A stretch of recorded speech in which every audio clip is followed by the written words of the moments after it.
Just saying, man, I don't know if I want to share my stream. My screen. Lord. People can get sent to jail for that. Welcome to another edition of Vegas Bad Boys of Podcasting. I am your host, and I got all the bad boys here with me this evening. And it is the post SummerSlam show. We're going to get right into it. We also want to talk about the rest of the shows during the week that, we should definitely mention. I mean, there was another event that happened called Emergence. We can't ignore that. We're going to talk about it all. So, fellas, welcome. Let's get to it. SummerSlam, the second biggest event of the year. I don't know. Did it live up to the hype for you guys? I mean, you tell me. Y'all tell me.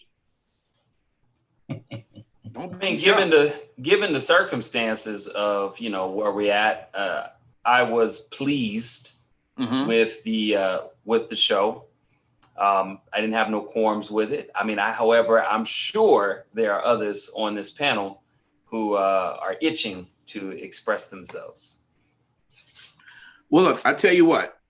Of course, we can always start from how the show ended, but let me just start maybe from how the show begun, right? So we had the SmackDown Women's Championship, right? Asuka and Bayley, they went ahead and went head to head. And what do you know? Bayley won that with the help of Sasha Banks. That's what friends are for. Yeah, so that happened. And I guess you kind of thought that was going to happen, right? If you got to fight twice, somebody's going to have to take that win and someone's got to take that loss. But was there any shock there for any of you that Bayley won that belt? No. No. She retained the belt. Retained. Yeah, there wasn't the shock that she retained. Okay. Well, let's go next. How about Street Profits versus Andrade and Angel Garza? Street Profits, they won that. Hey, shout out to the red cups that fell from the ceiling. Hey, you know what I mean? Listen, if King Lucky was in the audience and those red cups fell by him, he would have like seven or eight of those stacks walking out of the stadium with him. Of course he would. That's your bottom dollar. I sure would. You know what's funny, Impact? He'd have had enough red cups collected for us to play beer pong afterwards. Yes, sir. You know it. Shout out to Red Cup Jeff. Right. Shout out. What's up, brother? Red Cup Jeff. What's up? Yeah, shout out to him, man. Overall though, I thought that was a really good match. They've worked together quite well, and too bad Zelina didn't really take on an extra beating, right? Because after all, we found the video from Monday that she's the one that poisoned Montez, right? So, let's be honest. Okay. Are any of y'all upset? I mean, we would all want Zelina Vega to drug us. Yeah, but you gotta remember, I'd be cool with it. You got to remember one thing. It's not poison or drugging. She just simply gave him a cup of Mexican water from Mexico. Oh, well, that makes sense. Well, in that case, no. Whoa, buddy. Okay. Man, Michael's already starting with that fire flame. Honestly, revenge, man. And in this case, it's now Montez's revenge. So, yeah, there you go. Yeah. Well, good for them for retaining, right? Okay, let's jump over to Mandy and Sonya. Okay, anyone shocked at this, right? I mean, it went from a King Lucky shaking his head. No, it went from a lose your hair match to now you get kicked out of WWE.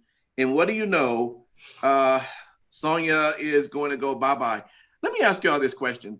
Sonya has definitely been a team player since she's been in the WWE. And it just seemed like she's just really never got her shine the way she, really should have had it. Am I wrong on that? Yeah, man, she good, bro. She good. Oh, yeah, we'll let the king talk. But before that, I just want to say, is she doing a movie? Of course she's going to need time off. Oh, I didn't know that. Yeah, she's doing some kind of big movie role or whatever. King Lucky told me it's because her house got robbed into, so that was part of the reason. Please tell us, King Lucky. Well, tell us about that. Well, I would say she needs some time off. I didn't know she was doing a movie, but I would think after that ordeal, she'd want some time off. So, I don't know that for sure, but I think you're right on that one. I think that they probably are taking a precaution. Yeah. And just giving her time to get herself, listen, she might have to get a new house. Yeah, that's what I was thinking. Exactly. Yeah. Well, let me ask you this. Why make it a you must leave WWE as if she can't come back? I mean, that's how it's you don't know. You don't know how long this leave is going to be. Well, true. But be 3 months, 6 months, But even if it's a year, it's not. Even if it's a year, if you come back, are we not supposed to remember that this was you leave a WWE match? When has WWE ever had continuity? That's what I'm talking about. I'm just being for real. Wait. Vince McMahon came back from an exploding car. Done deal. Drop the mic. Don't blame the WWE. Blame us? Blame King Lucky? Oh, for fuck's sake, shut up. Dude, this has been something in wrestling that's been going on since the territory days. Loser leave town matches is one of the most utilized things ever. So it's not continuity or anything like that. It's just a way to get someone off TV quick. Of course. Very simple. And you don't have to stick to those, those rules and guidelines, It's something that they can use, and they don't know how long. This is an open-ended situation. You don't know how long she's going to be out. And you'd like to give her as much time as she needs. And she's a shoot fighter. Why does, she can show up on Raw Underground. Yeah. She could also go to NXT. Was you guys sold on Mandy's performance to make her seem like she did enough to win that match? Okay. Yeah. All right. Crickets. Hey, I'm a huge fan of Mandy, but that match was it was the virtual bathroom break. Oh no. And then why did Otis run in there with the briefcase like he was about to cash in or some shit? Yeah. But you know what? I'll tell you one thing. That actually saved like the whole match. Him coming in at the end. Yeah. Yeah, because the match was average, right? So same thing going back to like the Street Profits and Garza. The fuck did that save the match? It didn't add anything to it. Yeah, and B, it was off. It was after the after the match though. Yeah, I don't know. I thought it saved that whole spot. Hey, if you wanted to save the fucking thing, you know what you should have had? You should have had Otis come down and hit her with the goddamn briefcase. Yeah. Which, by the way, for everyone that's listening to us right now on Zoom, you can join our comment page, and we would definitely shout you out. Perfect example, Mike, who's with us tonight, man. Thanks for being with us. He said that table was Victoria's versus Mandy, and it was. She was having a hard time getting that table. Yes. Getting that table up. I was like, God dang, man. Why is that so difficult? Go around. I don't know. But hey, she tried, right? All right. How about the next match? Right now for the Raw Women's title, you got Sasha and Asuka. And this time, where was the help, Bailey? Wait. Did you jump over Seth and Dominic? Yeah, come on, man. Yeah, it was totally a good match. Wow. I did. I see. I do have Dominic and Seth here, and I would have went back, but you're right. You want to jump to that one? Let's go over to that. Dominic is in order. I just want to make sure we cover it. It is in order. I mean, whatever you want to do, Impact. Let's go back. Yeah, it's your show, man. Don't worry about it. Yeah, man. Whatever you come want back later. It's not my show. It's our show. Dominic and Seth. What do you guys think of that? I thought Dominic's performance wasn't bad for first. What's your take on that? I was really impressed with him. His athleticism. I know that he's been training for a while, and shout outs to a friend of the show, B-Boy was actually helping to train him for a bit. So, okay. So yeah, I know that he's been putting in the work. I know that he's been, preparing for his debut, and I'm glad that it wasn't extremely gimmicky. I mean, obviously you had your moments here and there, but it established him as being a legitimate roster member. So it was really good in my opinion. Except for one thing that stood out like a sore thumb. He was in the ring with Seth Rollins. Dominic needs to get on some gas quick, because his arms look like noodles throwing punches, and that's not it's not a knock on his ability, it's a knock on his physical presence. So if you want to create a superstar, he's got to get bigger. He has the athleticism, he has the body type to make that next jump. So this was also, it was nice to see like the retribution in the caning, but yet still have Seth get the win. So the heel got what was coming to him, but in the end, he's still, and damn, that curb stomp was. Oh, that was good. Yeah, that was a good one. The only thing that really, there was no reason to bring Ray's wife into this at all. No. I thought it was cool. I thought it was a nice touch. Was it needed? Probably not. But was it a nice touch? Yes. I'm glad she didn't come out to ringside.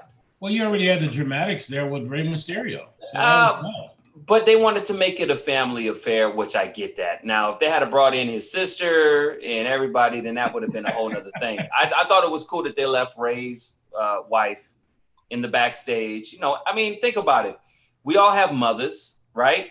If this backstage just came out, you wouldn't want your mama. You wouldn't want your mama to kiss you and say good luck before you went on and fought this motherfucker.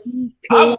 Out during the fucking match, and then she just stood on top of the ramp and apparently did nothing. And if it was your mother seeing you get your fucking ass kicked, I'm pretty sure she would go down to the goddamn. You know what I noticed? I noticed you glitch out when you get angry. Maybe you should get angry so much. You stay in with us more often. I see your point, Matt Michaels. I'm just saying that at the end of the day, I felt the reason why she was there was to make it a family affair, because this is Dominic, achieving his dream, of being. Check on her husband who was handcuffed. It was okay. You come out right now. Okay, and then you stand on that X. Great. And you just wait. She didn't even go down at the end of the goddamn match. After they were all gone. I thought that was really weird. That was a missed opportunity, actually. Yeah. Well, I was more interested in trying to figure out the cost of that shirt she wore, because it looked like it could have paid for 2 months of my mortgage. Pretty much. They love them some Louis Vuitton in that house. Ray with the mask, her with the shirt. For real. Yeah, I'm like, my Lord. They're making that good money to afford all that. Well, Ray just signed a new contract, baby. So that's true. What's the new contract, King Lucky? Since you had it inside, I don't have the details, man. Oh, okay. I just wanted to know, because I didn't hear nothing about that new contract. Yeah. Well, he signed a new deal. That's good though. I enjoy seeing Ray. Yeah. Preferably with both of his eyes intact. Yeah. Well, overall though, it was a good match. So we didn't know what we was going to expect from Dominic, but he showed up. So let's move on now to the Sasha and Asuka match, and I'll go back to my question again. Where was Bayley? Well, they had to kick it off, so they did it tonight. That's probably next weekend at Payback. Yeah. They're going to use those straps too. That's what. Now everyone's been looking for this mesh between these two for a while. Is it finally happening? Has WWE been trying to do their best to hold off on this until like maybe a crowd audience, or they're just Yeah, and I think they've done a good job of teasing and doing these small little parts where you thought that they were gonna, break up or whatever, and then ultimately, they fall back in sync. But this is this is now the start of it. I thought overall Sasha really put it on Asuka enough. Like, did you remember that? Remember that? What was that move she did from outside of the ring? Sunset flip and the power bomb. Yeah. Yeah. I thought that alone. Very good match. Yeah. Well, you know what they say. Sasha is the queen, basically the boss of counters, and that's pretty much her moveset. Is she can counter the counters were great. anything that you could put out, and I'm glad that they've kept that constant with who she is. But let's be real, we know the writing's on the wall. WrestleMania, Sasha versus Bayley, probably for the SmackDown title. I personally, and I'm going to say this as a Sasha fan, I'd rather not be for the title, so that way it means something more. Have it just be a straight grudge match, build up as high as you can for it. Yeah, I know you're looking at me crazy, but I don't give two shit. Right. It's just you're earning the mutes tonight. That's all you got is mutes, bro. That's all you got is mutes. Come see me, bro. Come see me. So, let me ask you this, though. We watched this first match in which Sasha takes the infamous ass bump, and that allows the win for Bayley. Mm-hmm. But the way they commentated on it during Sasha's match was as if Asuka would have hit that on Bayley, then Sasha would have obviously have gotten the pin because that move is so devastating. But literally, it is an ass that just bumps you off the ring. It just was kind of, It was kind of hokey. And why would you be mad at her moving out of the way of getting hit by that? Or even better yet, why would Sasha know? Because, what was she doing? If you saw that she moved out of the way, then you should have been ready to strike. So, I don't know. Mm-hmm. A little goofiness there. Make some sense out of, Well, let me ask you all this. How important should it have been for Asuka to win anyway if Shayna's already said that whoever wins, I'm coming straight for that title. And as far as I'm concerned, whenever that match happens with Shayna, she's going to take the title. Now, I don't see how, if she's going to get it, you might as well, you could have just let Sasha went ahead and kept it just to lose it against Shayna, because if Shayna takes it from Asuka, what was the whole point for her to be a 1 week, 2 week champion? I don't see Shayna losing in her title match is what I'm saying. So what was the point? I don't think it was a bet. I think the biggest point was to build up the story leading up to Sasha versus Bayley. Have it. Because obviously Sasha's. Well, it would have ended up being the same way anyway. Is what I'm saying. But this is better. No, this is better. I'm gonna be honest with you. I got a lot of home girls. All right. Okay. I'm gonna tell you right now. They love each other until one of them has something the other doesn't have, and then they feel in some kind of way. Some of them will voice their opinions, and some will not voice their opinions. So this made sense for WWE to go this angle because Sasha had a belt, Bayley had a belt. They went in both thinking, I got your back, you got my back. But as we saw, do you listen to what DJ is actually saying, or do you just spout shit out? I do fucking listen what DJ is saying. He asked a simple question, like, why would it be that Sasha had to lose the belt? And no one says No. What the fuck are we talking about? Yes. Why did you lose it to Asuka? Why not just have Shayna beat Sasha for the belt? Because Sasha's going to have her hands tied with building up the storyline with Bayley. I don't know. Did you want to see something else other than that? I want to see Sasha and Bayley. Well, but what I'm saying is you're going to see that anyway. It's not like you wasn't going to see it. Why did it just not allow just Sasha to maintain it tonight just to lose it in a week or two when Shayna pops up? She's already said that whoever takes it, she's going to get it, and she will. But it hurts more this way. I feel like it hurts more. It paints for me, I guess, I'm totally disconnected to the rest of the logical world. But I felt that it hurts more this way, even though, yes, Michaels and Lucky, I agree with you. It was a little bit sloppy with the whole, Bayley moved out of the way. But I do think in a way, yes, it hurts more because it's like you're supposed to have my back is the narrative they're painting to us. But they could have done the same narrative with fucking. You're right, Michaels. You're right. It exactly could have went both ways. Okay, it's okay that it went this way. Maybe in another multiverse, it'll go the way you wanted it to. It's not what I wanted. It's the fucking question. Hey, sir, breathe. Jesus Christ, 3 mutes within fucking 20 minutes. Yeah. Dude, you're gonna glitch out like 7 times before the end of the show. Hey, from the chat, you're like the Hulk. Calm the fuck down. From the chat, Raven says Shayna said she'd whoop Rome's ass, but she doesn't want to lay her hands on a one-trick pony. Oh. You know what's funny though, Raven? I can't even hate on that because I don't want the smoke from Shayna. I'll be real.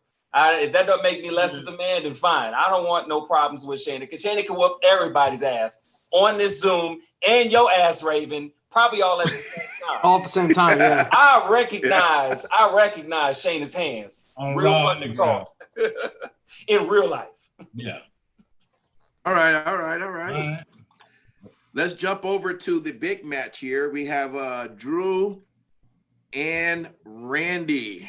Now, Matt Michaels, I know you are not a fan of Drew McIntyre, which I am. I think the outcome actually was perfect. Great match, though. What's your take? I haven't heard much from you, Sin City. I'm going to give you this one. What was your take just on that match? Drew McIntyre go against our RKO. Yeah. So, I mean, honestly, there was a lot of really good storytelling in this match, which that's something that, was very, very imperative for this match to do well. They would have to tell a good story, meaning that, I mean, you've got two guys that aren't going to dazzle you or throw 80 billion moves your way or anything like that. And I'm glad to see that the guys really played to their strengths. And it was honestly, I'd say probably the best match on the show. Yeah. One of the things is that they did not hit a finisher. Neither guy hit their finisher. So neither one of them looked exactly. Good. So now you got a couple more matches out of this. Yep. And the sneaky pin at the end was just great. Yep. I agree. Yep. Michael, what you got? So I'm going to be completely honest. Uh-oh.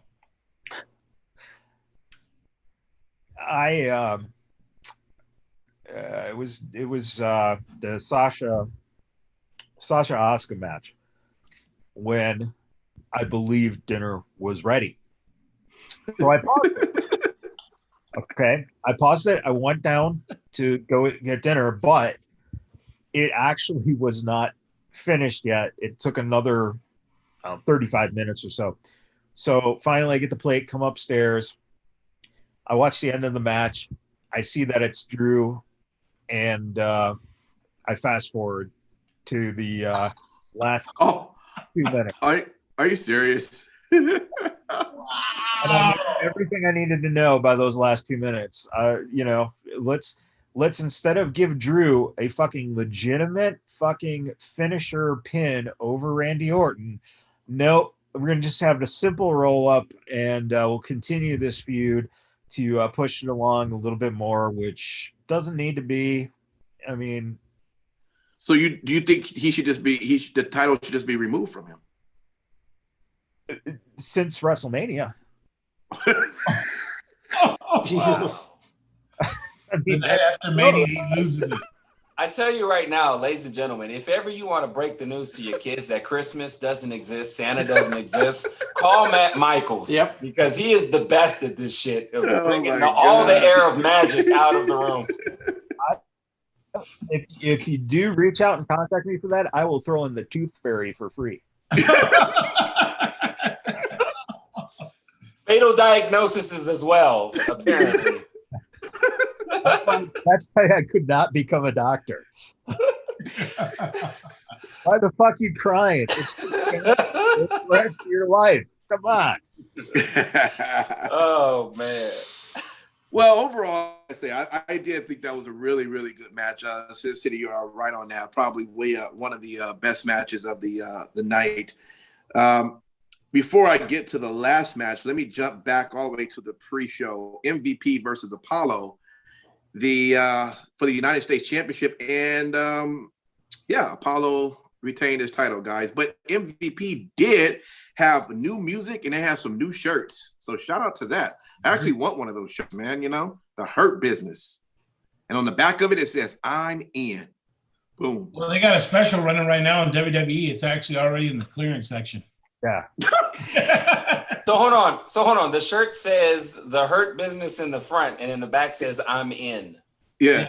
I'm gonna give y'all a second to think about why that might not be great. Whatever. I'm gonna get the Hello. shirt. But I'll wait for the buy one get one for $1, and I'll get that one. Well, I bet you'll be hurting for that one. Tristan in the chat says, I think Drew is stalling, dropping it to Randy till Survivor Series, setting up an Edge return and a win at the Rumble and a match at Mania. Oh yeah, I would see that sentiment. Good call, Tristan. That's a really good call. Mm-hmm. Yeah, because exactly what we need is what the AEW people complain about. Oh, they don't book these guys right. They don't use the mid-carders. They're just mid-carders in there, and they need to be superstars. Blah, blah, blah. And then we're going to see Edge beat Randy Orton for the championship. Well, I don't think we said all that, but yes, if that's your prediction, sure. But that's what was just said. Edge will face Randy Orton for the championship at WrestleMania. He just said he would face him. We didn't say a result. Either way, both guys are fucking, like, what, 52? Damn. Oh, easy now. Shit. I mean, maybe Edge is closer to that, but I'm sure they're both still in their 40s. Who has more to gain, Matt Michaels, between those two if it goes down like that? Either one. Okay.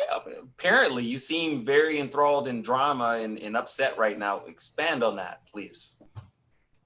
There's nothing to expand about. It's just the fact of the matter is that the complaint has been that they're not elevating guys.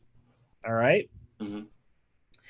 And if the plan is to elevate someone like Drew, now, even though I don't particularly care for him, you're trying to create someone. Okay.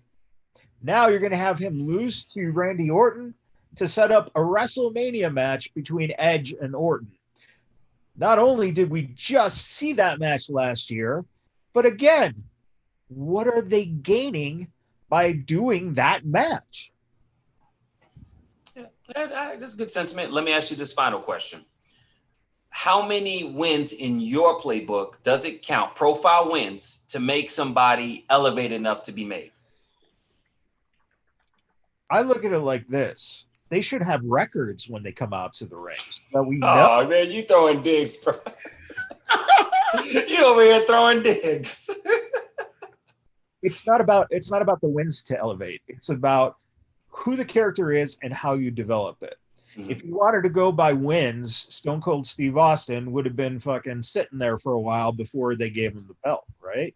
True. You got to establish. You got to, again, you got to look at who you have. I see a guy like Kevin Owens sitting on the outside. Why is he not in that picture? That's very true. And you know what? I hear you. Owens. No, you're right. That was fucking baffling to me, by the way. Yeah. Using him on commentary in what seemed to be just a random tag team match. Well, because they're probably going to end up putting him on the SmackDown commentary team since they put Joe on Raw. Probably. Damn. That sucks because then Steve's going to be out of work as being Kevin Owens' stunt double because his hair's almost grown back, man. Once his hair grows back, he's going to be back at work. That hair's not growing back, Steve, by the way. Hey, no, I don't want it to. You have to put some swamp moss and some Spam on there or something like that. Bro, I went bald and I'm happier. Yeah, you look good though, man. You look good. Thanks, bro. All right, so before we talk about how it ended, the match overall between Braun Strowman and The Fiend. What did you think about the match? It was just pretty much almost a throwaway match for you guys, or did you enjoy Braun going to get some a blade and just cutting up the ring and all of that? What's your take on the match itself? It was there. Whatever. It was whatever. Yeah. So not really. Let me ask you guys a question. Sure. Does anybody really get excited or amped up for a Bray Wyatt match anymore? Realistically, I tell you this, I'm hyped for during the entrance because it seems like there is about to be something really great and exciting that's going to take place. Without a doubt. But after that part, I mean, maybe it's just who he's fighting. I mean, we've already saw him fight Braun not too long ago. I mean, it wasn't in the ring, but maybe it was Braun that brought it down. I can the way the match was laid out was a little goofy, but I mean, that could just be me. I mean, if you could fight Falls Count anywhere, right? And they just go backstage for one. Yeah. Let's keep it in the fucking ring. Great. Awesome. Yeah, that's why I think it didn't live up to the hype this time. I think the match was fine, but the big problem is that if you're going to cut the ring open, it takes a while. Even Braun Strowman with all his strength couldn't move that fucking duct tape. So you know what, Michaels? I thought the same thing. They should have called Johnny Gargano and Tommaso Ciampa on what's a quick and efficient way to chop up the ring, because they had it right. These two did not, or Braun didn't have it. But the biggest factor that was a letdown was he Sister Abigail'd him on the fucking floor, and that didn't work. But God forbid he gets Sister Abigail twice on plywood. Holy shit! The second one didn't even hit the plywood. You could see that it was all on the foam. Mm-hmm. I'm like, oh my God. So that was the clunkiness of it. Yeah. And why did any of you think that maybe Alexa Bliss would have played some role in this too? I was kind of shocked she didn't. It was nothing. And I thought there would be something. You could have threw some theatrics in there with that. You could have the lights go down. She comes out. I don't think there's anything. What is there for her to do with those two guys? Distract Braun. Why? Because she was part of the storyline. Well, I mean, but how about the idea that on that one SmackDown, it seemed like she was showing some sort of empathy or something towards the Fiend. Maybe she could have switched towards the Fiend side and screwed Braun in that way. Right. I'm just throwing it out there. What you're doing is you're interpreting a literal thing. It's in front of your face, right? Sure. Use the actual psychology logic and use what we saw on SmackDown, where it was Nikki Cross who was talking about Alexa not being the same. Mm-hmm. Alexa is now turning heel, and you're doing it through the osmosis of having gone through this traumatic thing. There's nothing to gain in using her with either Braun or Bray. It's as simple as that. It's for her character to move on, and I think that's a smart way to do it. I got you. Okay. Well, after the match, who shows up? And I will tell you this, it's pretty interesting because as I was able to chat with King Lucky earlier during the match, I had told him, and you tell me if I'm wrong on this, King. I said, look, I think when Roman Reigns decided to come back, I just think he should be heel. That's what I said. And I'm not saying that when he came back that he is a heel. I'm just saying I thought that this would be the perfect time because he's coming back, and he don't start him off as this, being the trophy company guy. Give the people what they want, and then when you move in that direction, he can stay in that direction forever. I told him that, King Lucky, tell me if I'm wrong. And I didn't think Roman was going to show up. Yeah. Yeah, and I didn't know he was going to show up. I just said when he come back, and sure enough, he shows up and almost looks like he was going to take on that heel role. What do you guys take? That was a big shock seeing him. What do you think? Simon Street, why don't you do it, man? You have to give a lot to say about this. I'm gonna tell you right now. First of all, motherfucker. For all of y'all that know me, I am not a huge Roman Reigns fan, but it's not him. It's the way that they've booked him. And I've said for years, I know I've talked everybody's ear off. I want to see Roman Reigns be that freaking alpha male. This is my yard. And I know they tried to paint him that way, but I felt like they did the half-ass. This shit was awesome. Not only did he come in, he gave a thunderous godlike spear, and maybe I'm putting more stank on that, but that's how I felt it was, to the Fiend. You know, he then immediately looked at Braun, and he went up there and said, "You ain't no beast unless I'm here." And I'm like, man, that's alpha. That's man talk right there. For all y'all people that's sitting on the fence. He let him know you ain't no goddamn beast. And it's funny he said that because the commentators during the match, when Braun, after they went backstage where nobody seemed to be working, and I said, well, have we ever seen anybody do this? I'm like, Roman? And I'm not even a Roman fan like that. And I was like, yes. I say, Roman did this shit. So anyways, that was crazy. He went over to Roman, let him know, like, you ain't no beast without me. Then went back in the ring and basically speared the Fiend again and let him know, this is my title. I run this bitch. And I think that's what he said. I run this bitch. I believe that's what he said. Mm-hmm. I'm happy about this. I am a little scared, yes, because WWE has great ideas and great ways, and they fuck it up. But if this is the way that they want to pull the trigger on Roman Reigns, I am up for it. I'm going to tell y'all right now, this is the Roman Reigns that the WWE universe needs. I'm telling you right now, the WWE is already in the pockets of King Lucky, DJ Impact, Mike Michaels, Sin City Steve. They already got my routing number and account number for that new shirt. Wreck everybody and leave. That's some man shit right there. I'm a wreck. I don't need no goddamn interview with Charlie Caruso. Fuck, I will say, all y'all do is y'all figure it out. I will say that, you know, it doesn't necessarily make him a heel. This is. You just earned that one. Man, that's some heel shit, bro. That's some heel shit. Why did he attack a heel? Well, what the fuck? Is there a rule that you can't attack another heel if you're a heel?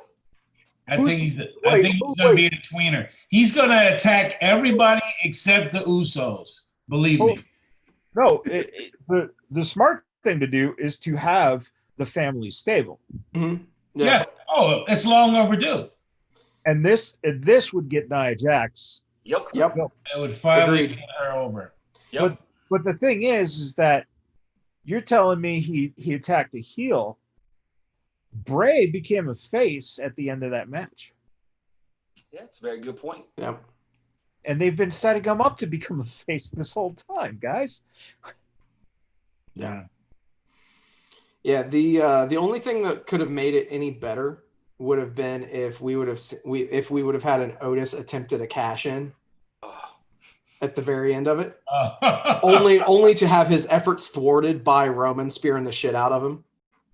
That would have been dope. He'd have lost 20 pounds off of that spear. You know what you do? See, in that style of booking, what would have been brilliant about this, Otis comes out, the bell rings, Reigns comes out of nowhere, spears Otis, spears the Fiend, puts Otis on top of the Fiend, and leaves. And now Otis is your champion. That'd have been some badass shit. But that would have meant that, you know, again, the thing is that would have kept the Fiend a heel. They're going face with him. There's no doubt. Because how do you go face with the Fiend, though? That's interesting. Yeah. It can be done, but that's interesting. On a what? Think about it. Freddy Krueger started out in the first Nightmare on Elm Street as a badass motherfucking heel. Okay. By the third film, it was more comical. Phrases. Exactly. Well, if you also look too, I mean, during that time anyways, a lot of the serial killer slasher movies were basically killing chicks boys and girls that were having premarital sex. That was the biggest thing for slasher movies. You have sex, you break the rules, you get killed first. Don't act like you ain't never watched no horror movies. There's a rule about that. If you have sex in a Freddy Krueger movie or a Friday 13 movie, you was getting killed first. There's rules to this shit. I don't understand how that ties into that. No, I'm just saying. I'm agreeing with what you said. No. In this case, I'm agreeing with what you're saying, Michaels. Yes, Freddy Krueger after the second one, we were more likable. We wanted to see him survive. We wanted to see him chop up these kids or the psychic crew that tried to take him out in the third one. They don't have much steam. What I'm trying to say is they don't have much steam left with The Fiend. You guys just said it. Look at the matches. Are you guys excited about the matches? No. So now what you have to do, turn them face, and you basically will phase out, get the last bit of cash you can out of the character, and then he's going to move in a different direction. It's the evolution. And unfortunately, you get guys like, let's say, John Cena, who you can keep one character for 15 years. Fine. But a guy like The Fiend, you can't keep that character going and going and going without reinventing who Bray Wyatt is. And in this case, Bray Wyatt is a crazy person, right? So he can go into a benevolent state. He could just love everyone now, or you could take different things. But at this point, you're seeing the end of the Fiend character. Let me ask you this question, because I just thought about this. As the match was going on, they had talked about, even in the promos, they talked about how anytime you encounter the Fiend, he reveals your real face. To something to that degree. Did y'all hear that as well? Mm-hmm. What if that's a good way to be a face for the Fiend, as he's removing the masks of people, kind of like revealing the true selves of people, their true intent? That would be kind of cool, I know there's some people that listen to our podcast. I mean, if it happens, shot rounds for everybody. Cousin Brucey here says, we'll take all ideas except Simon Street's. So. Well, hey, it's all good. It's all good. Sounds good. I'll present all the non-money makers, and you keep making money. So overall, the show of tonight, were you guys pleased with it? It was an all right show. You give it like a B or an A or a C, or do you just fail the whole show overall? It was a solid show. It was, it was kind of, for a SummerSlam, it wasn't, until you got to the end, that saved the show. Okay. But for a SummerSlam, it wasn't to the level. Okay. And I know it's hard to judge right now because of, the pandemic and all that stuff, but I thought for a SummerSlam, it just wasn't to the level. I may give it a C+, B-. Wow. Yeah. Okay. But before you move on, they did announce a couple of cool things tomorrow, and you talked about it earlier with Kevin Owens. He announced that Aleister Black will be back. So it'll be interesting to see how they book him moving forward. And the bigger one. Well, we're going to talk about that next if you just want to hold on, because we're going to move right into NXT TakeOver, which was the next big event that took place this weekend. So we're still giving grades? We're SummerSlam was grades. I'm sorry, say that again. We're still giving was grades. A C. What? Okay, I don't know. You guys talk at the same time. So SummerSlam was a C.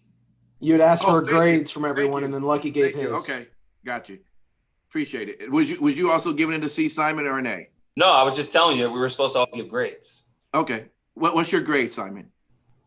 I don't know. I thought Sin City Steve was going to explain his a little bit more than just he gave it a C. Well, he gave it a C. All right. Anyways, I'll give it a B+. I was entertained by it, regardless of what a lot of people say. I do like the attempt they made with the Thunderdome. I was a little cautious on what happens SmackDown. We'll talk more about that later, but I liked what SummerSlam had to offer. The matches were good, and I know y'all don't give two shits about what I'm saying, but I apparently liked it. B+. Before we move on, I just got one more point. before we get to the last grade, which is going to be Matt Michaels. Is anybody surprised we didn't see Retribution tonight? Mm-hmm. I was a little bit let down. Yeah. Like the biggest angle right now. All right, that's just me. Michaels, floor is yours. The reason being, if you have Roman coming back, no reason to have Retribution show. We also don't know what Retribution is about yet. Who's to say we didn't see Retribution? Exactly. Yeah, true. Maybe Roman is running Retribution. Right. Would be fucking cool. I mentioned that too. Possibly. Impact will tell you that. Of course, now you just said, "Oh yeah, I mentioned Impact. that." Impact. Impact. Did I say it or did I not say it? You threw something like that out there, sure. Thank you. Well, I mean, when you throw out 85 hypothetical scenarios over the course of 10 minutes, I'm sure one of them is going to happen. That just means I'm a good booker. Oh Lord, do you want to give a grade, or can I move on to NXT Takeover? A-. All right. There you go. All right. What was yours? I would give it a B.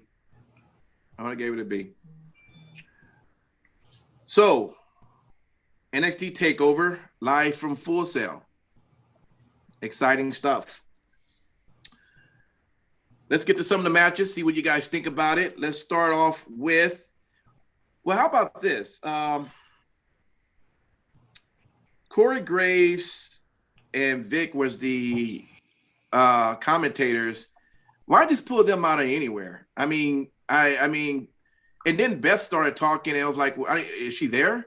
I mean, I know she's not there, but it was just weird just to kind of, like, why even go through the, I don't know why they do that. It just looks weird when they do that. You know what I'm saying, Sin City? Yeah, definitely. From what I was hearing, I guess that Mara was unavailable for whatever reason. And obviously, I don't know if Beth made the trip necessarily, or if they had just kind of patched her in, like what they've been doing.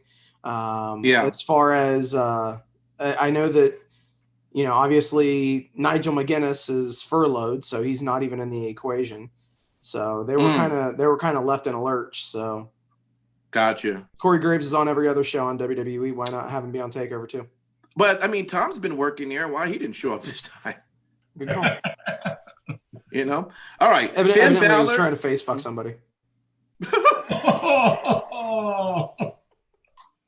Oh, man. All right. Finn Balor, Timothy Thatcher, guys. What do you think of that? I thought that was actually a pretty good match there. What'd you take? Solid way to open the show. Yeah. The 1916 DDT. I'm ready for Finn Balor to get back into another main spot. So I was happy for it. And Thatcher didn't lose anything by losing. Okay. We'll move right over then. We have that was a solid match. I didn't know if anybody else was going to say anything, but yeah, I thought it was good. Okay. It was a very, very, very good match. Other than one other match, I'd say that it stole the show without question. They both brought it. Solid match by both guys. So it does seem like that this style of Timothy Thatcher is really going to work with something that we haven't been normally seeing in wrestling. It seems like his style is going to work. And it's amazing to see how everyone is kind of adapting to that, right? Because it's not to say, you know, Finn Balor or Matt Riddle, all the different people that has fought him could not do it. It's just that we're not used to seeing that. And hell, I don't even know if as you're training, I don't even know if they technically even train that way. They could be. I don't know. Maybe you know, Matt Mike, because you're giving me that look. I'm just saying, being that I don't see it much, you would think that it's maybe something that's not pushed, that style of wrestling. But so when you see someone who don't normally do it, work with someone who does do it, you know, and they show that they're doing a pretty good job with it, overall, it seemed like it's something that could work. Oh, you just answered your own question. Okay. Because if you feel that Finn Balor did a good job holding that style, then Finn Balor knows that style. Yes. It's the fundamentals of wrestling training, man. Yep. Yeah. So that's it. It's not this. Why do you think it's just now the time? I mean, if this is something that's been going on, let's say for a while, why we're just now beginning to see this style presented in the way we're seeing it? Well, you're basically forgetting about, I don't know, 30, 40, 50 years of wrestling history. Yeah, I mean, it's been the constant style for the longest time. I mean, then again, you didn't watch WCW. Oh, there's the historian. Yeah, you would know about Dean Malenko and all the other cats that was fundamental wrestling. You have been getting some of that too with Drew Gulak. Yeah, but we're about to hear about the golden age, from our historian. No, story time. Well, it's simple. You have people like Professor Boris Malenko, not Dean Malenko. Go even further back. That sets the precedent for what actual chain wrestling was. You got to look back to Les Thatcher. Now there was a consummate pro. So the fact of the matter, Bruno Sammartino, okay, he couldn't even hold a light to the likes of some of these amazing talents back in the day. Thank you, Matt Michaels, for that. I appreciate it. Let's move right on to the North American Championship ladder match. And Cameron Grimes. You have Bronson Reed. I know your ass was scared, King Lucky, because he was almost about to win. Velveteen Dream, Damian Priest, and Johnny Gargano. And I will say, I was actually hoping that Cameron Grimes is going to win that. I was. I know you gave me that look, but I think he's in that position now that he can hold that and do it and perform very well with it. You don't think so, huh, King? No. Okay. If anybody else should have got it, I maybe thought Bronson Reed. Oh, come on. Shut the fuck up, Bronson Reed. Listen, I went into the match saying, you know what? I'm going to give Cameron Grimes a fair shake. Let me see if I can actually enjoy any of this. Nope. You go ahead and you get fucking power bombed on your fucking half of your ass cheek, and you tell me that that's not fucking tough. Fuck off. That part. Yeah. And then still get back in there and do your fucking job. Come on, dude. Look. By the end of the day, King Lucky, you are looking at someone that will be holding an NXT title very, very soon. I am letting you know that right now. Cameron Grimes will be holding an NXT title, and that little goddamn yellow stress ball you holding down there, you're gonna be squeezing the motherfucker when he wins it too. Hey, from the chat, let me just go to Tristan here. Bronson Reed strapped the rocket to himself and showed he will be a star. Yeah. So fuck off. No, I mean he will, but at the end of the day, so what you're saying right now, is he strapped it on? Yeah. You know what, Sin City Steve? Not only did he strap it on, he was wearing that new shirt that we were talking about, where it says the Hurt Business in the front and in the back. What did this say in the back? I'm in. I'm in. Hey, listen, and he gave a nod to Bam Bam Bigelow, which was so dope. I mean, listen, the match overall was spectacular. Yeah. Right. And I thought they got the result right. Damian Priest looks like money, talks like money. The guy can go in the ring. They did the right thing. And they have now set themselves up for quite a few feuds in the future for him. You know, you could pick any one of them, him versus Cameron Grimes, him versus Bronson Reed. So he's got, I see this belt in a good place right now. Listen, if Cameron Grimes would have just pulled the bigger ladder out instead of that kid's ladder, he would have won it. That was like in the beginning of the match. There was a few goofy things at the like when they went up for the title. one thing where he moved from one ladder to the next. But overall, I thought the match was really good. You know, I will say this from the chat. Raven just said that, you know, Bronson and Cobb, the new AOP. I would love to see that shit. Real fucking talk. You put those two together, if you can make it happen, that would be cool. I don't think that was a compliment if you look at where AOP ended up. I think those two could be a formidable tag team, and used right, they could be amazing. Yeah, True. But yeah, it was a hell of a finish. And dude, Damian Priest looks like a rock star. The picture that he took, and when he got in the hot tub, Didn't take none of the gear off. He looks like money, bro. It was the right move. King Lucky, did you want him to take his gear off right there on the camera shot before he jumped in? Would that have been more money? No. Oh my God. So the next match, we had Adam Cole and Pat McAfee. Listen, I'm shocked. That's who I am. Dude, I was shocked. Yeah. Hey, he brought it. He fucking brought it.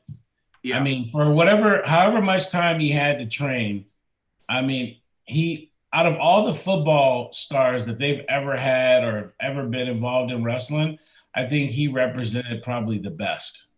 Let me ask you this. Think about it. Did you guys ever watch him? I didn't. I'm just curious. Did you ever watch him when he played football? Yeah. Yeah. Okay. My Saints had a better kicker. Shit. Did he wasn't a kicker. It was a punter. Okay, my bad. Kicker, punter. Oh, we still had a better. Hey, bro, punters are people too. Yeah, they are. They lose their jobs quickly too. Nobody in the history of fucking football has ever gone, my team got a better punter than your team. Well, you don't watch football apparently, because if you've been watching the last 4 or 5 years, there's been a lot of games that's been decided off of shit like that. But go ahead. Off of punters, not kickers. Yeah. My Saints. Another fucking mute punt. Thank you. You know what? Fuck you. My Saints won a Super Bowl off of a controversial punt. Now kiss my ass. A punt? Right. It's whatever. Go. Onside's kick. It's the word kick. It's a kickoff. What's your team though? What's your team? The Bears? Yeah, we got as many Super Bowls as you do. So yeah, because how long you been a fucking team though? So let me go back and ask. Okay, for those who are familiar with Pat, was he that great talking on the mic when they interviewed him? Yeah. So here's the thing. He's a punter. Okay. He's a punter. Yeah. Let's just get that out there. And the guy is in there when he's playing football, trying to tackle the punt return guy. Okay. And the thing is, one of the biggest clips that he's credited with, he booms a 70-yard punt, just blasts it, and does the fucking McMahon strut. This was when he was playing in the NFL. Yeah. So yeah, I mean, like he was a wrestling fan from jump. I mean, because his mic skills are just on point. Yeah, and that's the thing is, like, you know, he talked a lot of shit, and immediately after retirement, that's why he ended up with a podcast deal and, you know, ended up doing everything that he's done. I mean, he started off doing YouTube video vlogs and just, you know, going that route. And then the guy has probably one of the most entertaining podcasts that I listen to during the week. And, you know, that's not him talking about wrestling. That's him talking about just general sports. Yeah. So yeah. So he's always had the gift of gab. Like he's always been really, really good with that. And I think that he basically earned himself a lifetime WWE deal, as far as like a part-time contract or anything like that. Okay. That's what I was going to ask. Are we going to like see him again? I think you're going to see him back at WrestleMania. Yeah. He fucking killed it. I'll go ahead and say it for, you know, all of the wrestlers that they've put out there. He has had the best debut match of anybody that I can even remember. Yeah. So let's give credit then to where credit is due. Adam Cole. Without question. Without question, Adam Cole, bro. Yeah. He did an amazing job as well. Absolutely. And you got to remember one thing too. Sure. Because he was a punter, you're not talking about the when you see some of these guys who have come in, you're talking about guys who are typically just way bigger, and so a lot of times they just can't translate into a wrestling ring. This is the same with bodybuilders, and you see this a lot with guys who are big. It's harder to transition. Yeah. He's a lot more athletically natural, I think, because he's more well-rounded. So, and because he knows the ins and outs of psychology, then it translates. Let's put it this way. Eventually, you're going to see McAfee against Gronkowski. Yep. You know what's sad? If I do see that, I'm wondering, like, does Gronkowski actually can he get to that bar that was just set? No. Because I felt like he was just amazing. Like, I was shocked. I didn't know what to think. Even to the point where I was like, Gronkowski, why did we even attempt to even entertain that thought? If you can't get up to that bar, I don't want to see it. That's just me as a fan. That doesn't mean it holds weight. Yeah, but we haven't seen the bar for him. We haven't seen. That's true. Can he meet it? Yeah. But you give someone enough time, then hopefully he could. But yeah. Realistically, and I was actually talking with Tristan about this, and the match that Cole and McAfee put on was, and this is not meant as like a slight on WWE, obviously, all jokes aside, like I'm the AEW guy, whatever. I'm not trying to slam WWE by saying this. I'm saying that match was better than I'd say 75 to 80% of any matches that WWE has put on in the last 5 years. And that says something. It's crazy. It's crazy that is that because we didn't know what to expect from Pat, and he beat all of our expectations? Maybe our bar for him was probably set low, just because we know how these things turn out. Without a doubt. Yeah.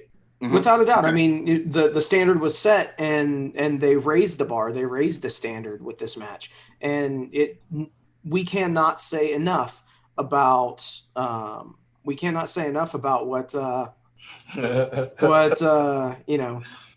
what they did. And it wasn't just McAfee, but it was Cole too. So, and I'm not drunk, according to the chat. Thanks, Raven. No, but you know what? You guys make an interesting point. I do think I am in the clouds, but I'm not drunk. Matt Michaels, you did say time. And I think that is a big thing. I don't know if the backstory is that McAfee, what led up to this match, how much time was put in with them training and whatnot. If that's the case, I like the result. Do you see what I'm saying? I thoroughly like the result. And if time was what the biggest part that played into getting that result, I hope that they continue that same recipe.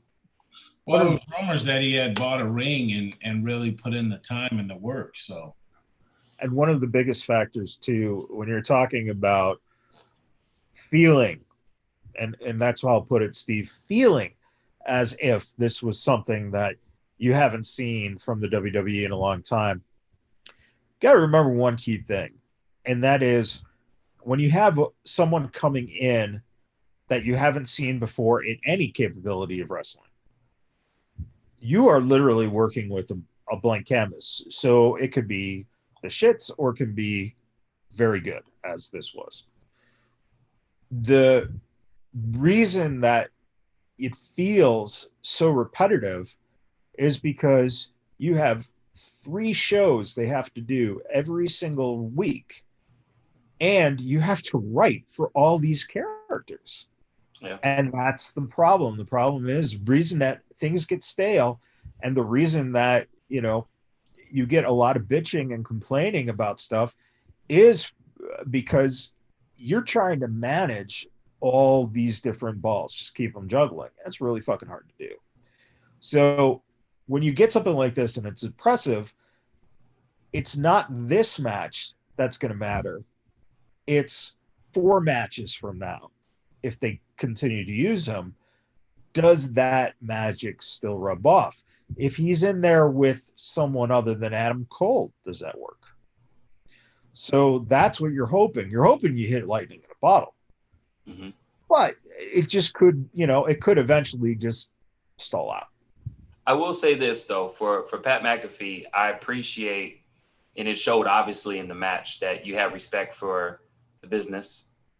You have respect for, obviously something that he's a fan, obviously. And that's what I would want every celebrity person, if they ever in the future want to do this, doesn't matter what promotion, that you take the time to really put stock into this, because it showed.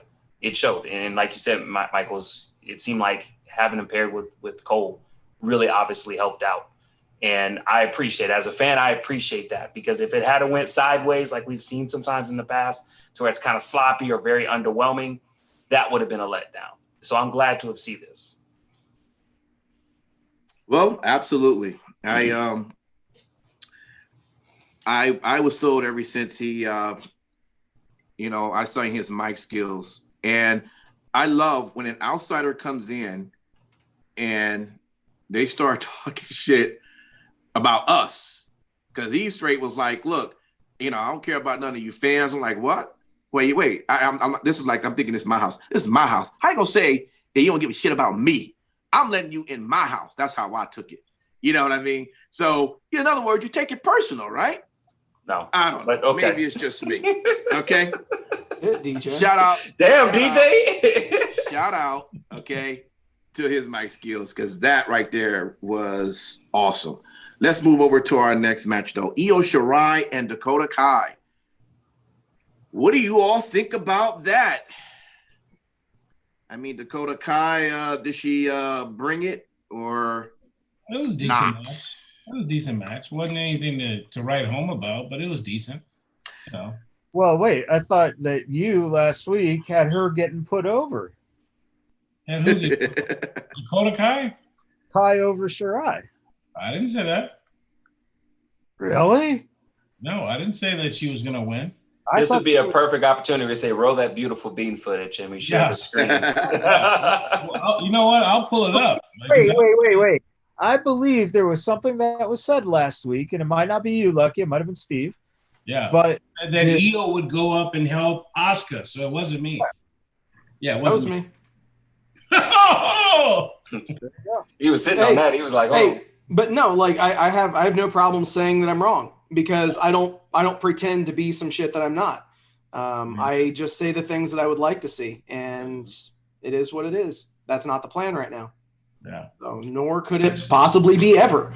But I did put down that Io started a little rough. I guess she was doing some flips at one point, and it looked like she either lost her concentration or landed the wrong way, and almost close to towards the beginning of the match. So I'm glad everything worked out with that, but that was a little scary right there. Overall, though, I mean, I thought the match was pretty decent. Well, I thought. No, I was just gonna say the one thing that I think that Dakota Kai did accomplish in that match was where she is now is a bit of almost a far cry from being that scared little girl who was scared of Shayna Baszler.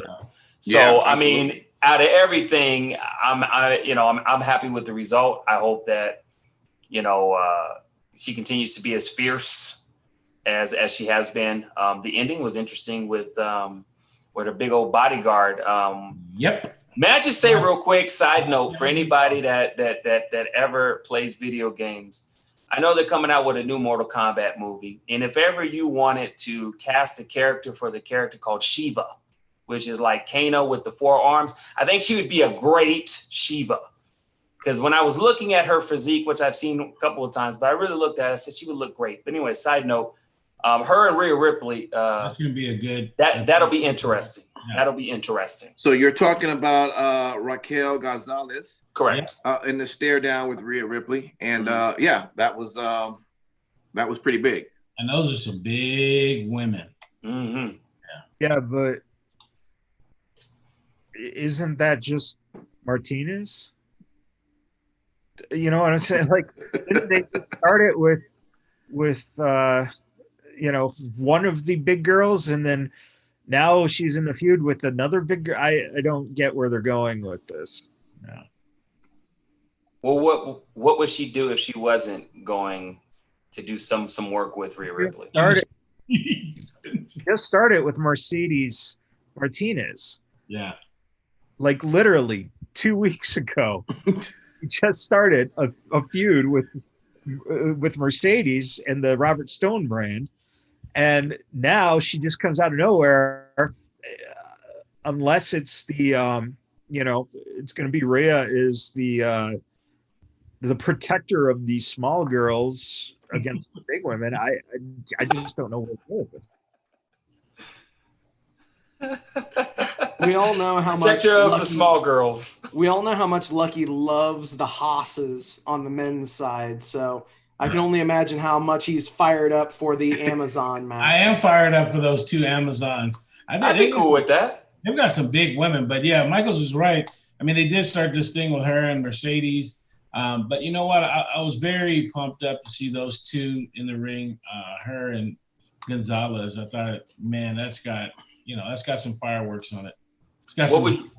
What would you like to see more than Michaels? Would you like to see, Rhea Ripley with Martinez or with Raquel?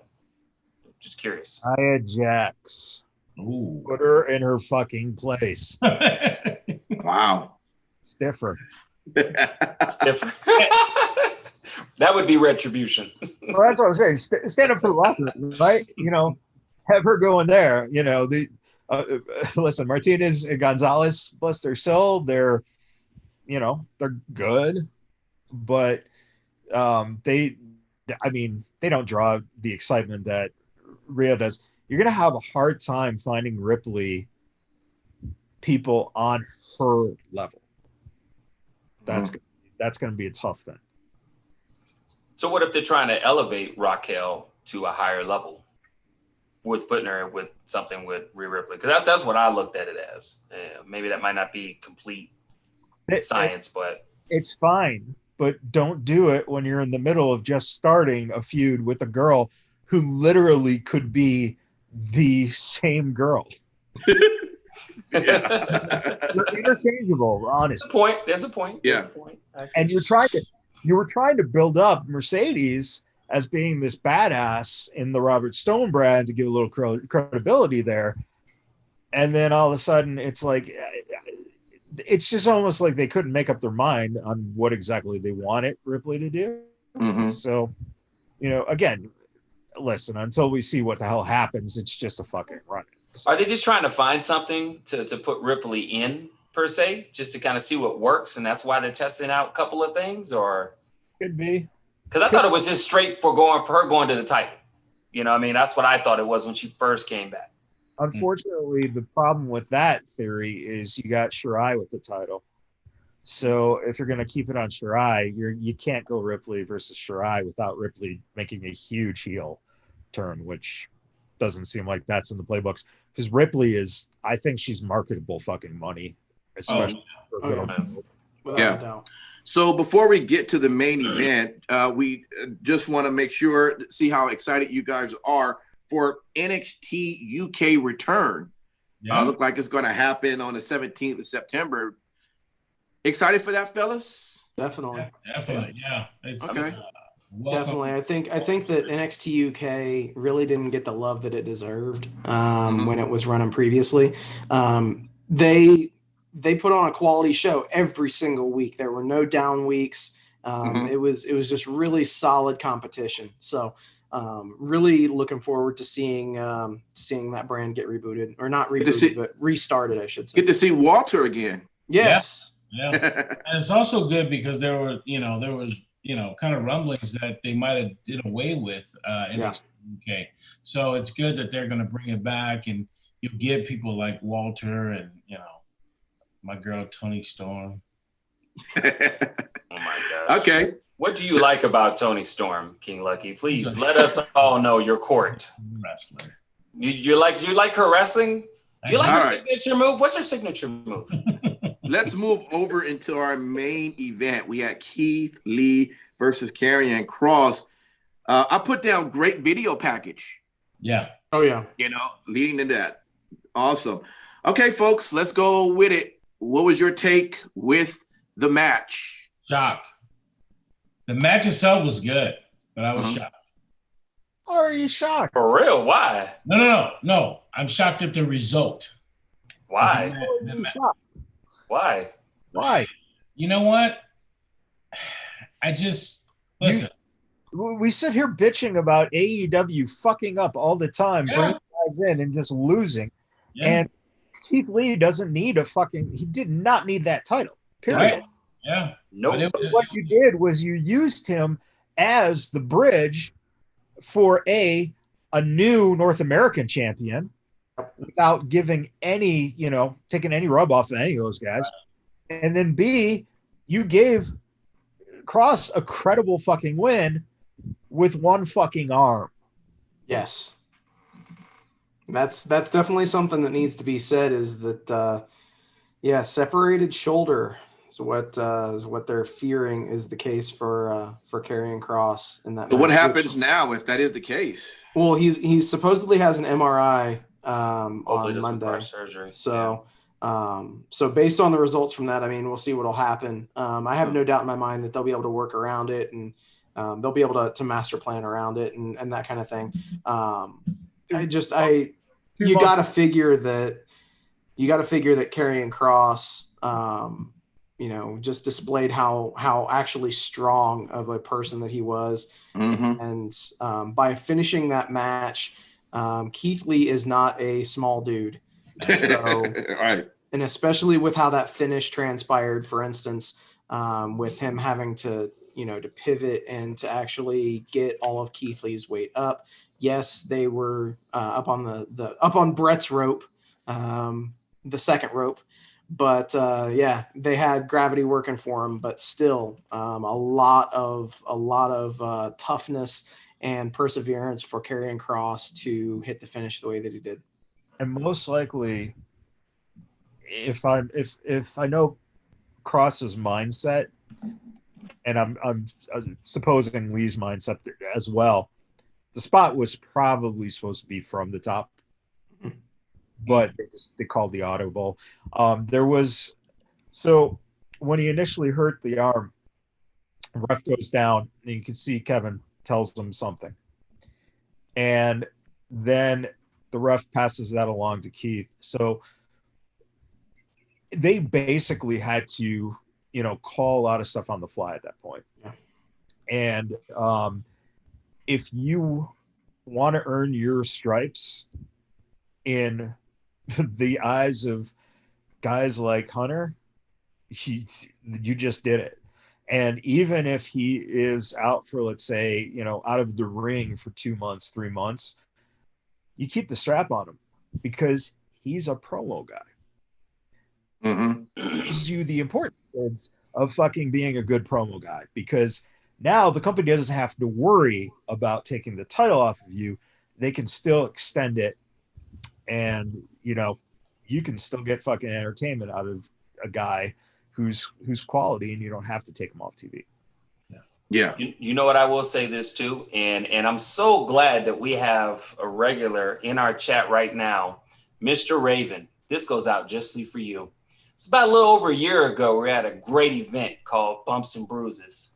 And there was a Karrion Kross that was there. And I said exactly to you, I said, man, that guy right there, WWE is going to sign him, either NXT or whatnot. And you specifically said. You can thank me later, Raven, for that one. You know what? You got to stop doing that, man. It's borderline disrespect now. I wouldn't even finish. What I was saying is you said that we're not looking for Karrion Kross, and I said, I think you might be wrong. You're right most of the time, but you're wrong this time. And I will tell you, regardless of what you write in the chat, I don't give two shits about it. You got to eat that shit. Because not only did he get to NXT, this work ethic that he's showing you, this is shit that we've known in Vegas for a very, very long time. And I'm saying, like, you're welcome. Okay. I tried saving it, Raven, but apparently I'm being disrespectful. So It is borderline disrespectful. Raven said, "What's your Venmo?" We should give you a limit on how many mutes you should do, or I'm going to hire a hacker to hack your account. I'm going to get a hacker to hack your account and mute the fuck out of you. Oh my God. It's Okay. coming. Well, with that, Turn it into a slobber knocker. Mm-hmm. So great wrestling when it came down to NXT. If I want to ask a quick grade, you don't have to tell me the reason why. Just give me your grade for the show. Tell me what you think. King Lucky. Hey. Simon Street. A. Sin City. B+. Matt Michaels. way better than AEW. Jesus. Okay. With that, shoot. With that, let's go over to our special Saturday show, AEW. And hey, they kicked off the show, FTR versus Private Party, and they had someone on their corner, Tony Blanchard. Time out. Yeah. Time out. Hold on. They did not kick off the show with that. They kicked off the show with the Miami Heat versus the Indiana Pacers for a 5-minute fucking snooze fest before the damn thing started. And it's Tully. Yeah, That is true. All right, Sin City Steve, go ahead, man. So yeah, I mean, it was really good to see Tully Blanchard being put with FTR, and that's going to be a long-term thing. Yep. Definitely looking forward to that. I think that they've put the wheels into motion for the rumored new Four Horsemen type faction, and I'm really interested to see who's going to cap that off. What's going on with your boy Spears? That's something that I hope they don't just let that dangle as a plot hole. Either you get him in the group, and you push him, or you have FTR just beat the shit out of him. I mean, there's no way there are no two ways around it. I mean, you have to address it in some way. So let me ask. This is just off of that thought point. Is there another wrestler you can think of right now whose stock has fallen so fucking hard than Sean Spears? No. It's fucking terrible. Yeah, it's amazing. It's fucking terrible. Repackage. Maybe he'll come back as a 9. Hey, you never know, man. They already have a 5. So I mean, what up next? So I guess if we're looking at it, what Colt Cabana's 6, Anna Jay's 7. What Sean Spears is 8. You know what might help Sean either that, Spears? or you actually could just play into the shit, and you actually put more people in the Dark Order until you get 9 people, and then you have Sean Spears be down on his luck and be 10. That would be awesome. Yeah. Jeez. So we also saw that MJF, he lawyered up, and apparently at his press conference that he got very emotional about, apparently a new contract has been presented. And what is it? The paradigm shift isn't banned. Is that what that is? Yep. Yeah. Now we Moxley have yet to sign this, right? But if he doesn't, he's going to get sued, and he's going to get paid. And they never lost the case, so that means Moxley, and you know what, Renee might not want to leave her job quite yet because she might need some extra funds for this lawsuit that's coming. But let's talk about it. What did you think of the press conference with MJF? Let's go. Who was the lawyer? Who was the lawyer? Because I might ignorantly be saying that. Who was the lawyer? Like, was he anybody? Or, like, please educate me. You know what?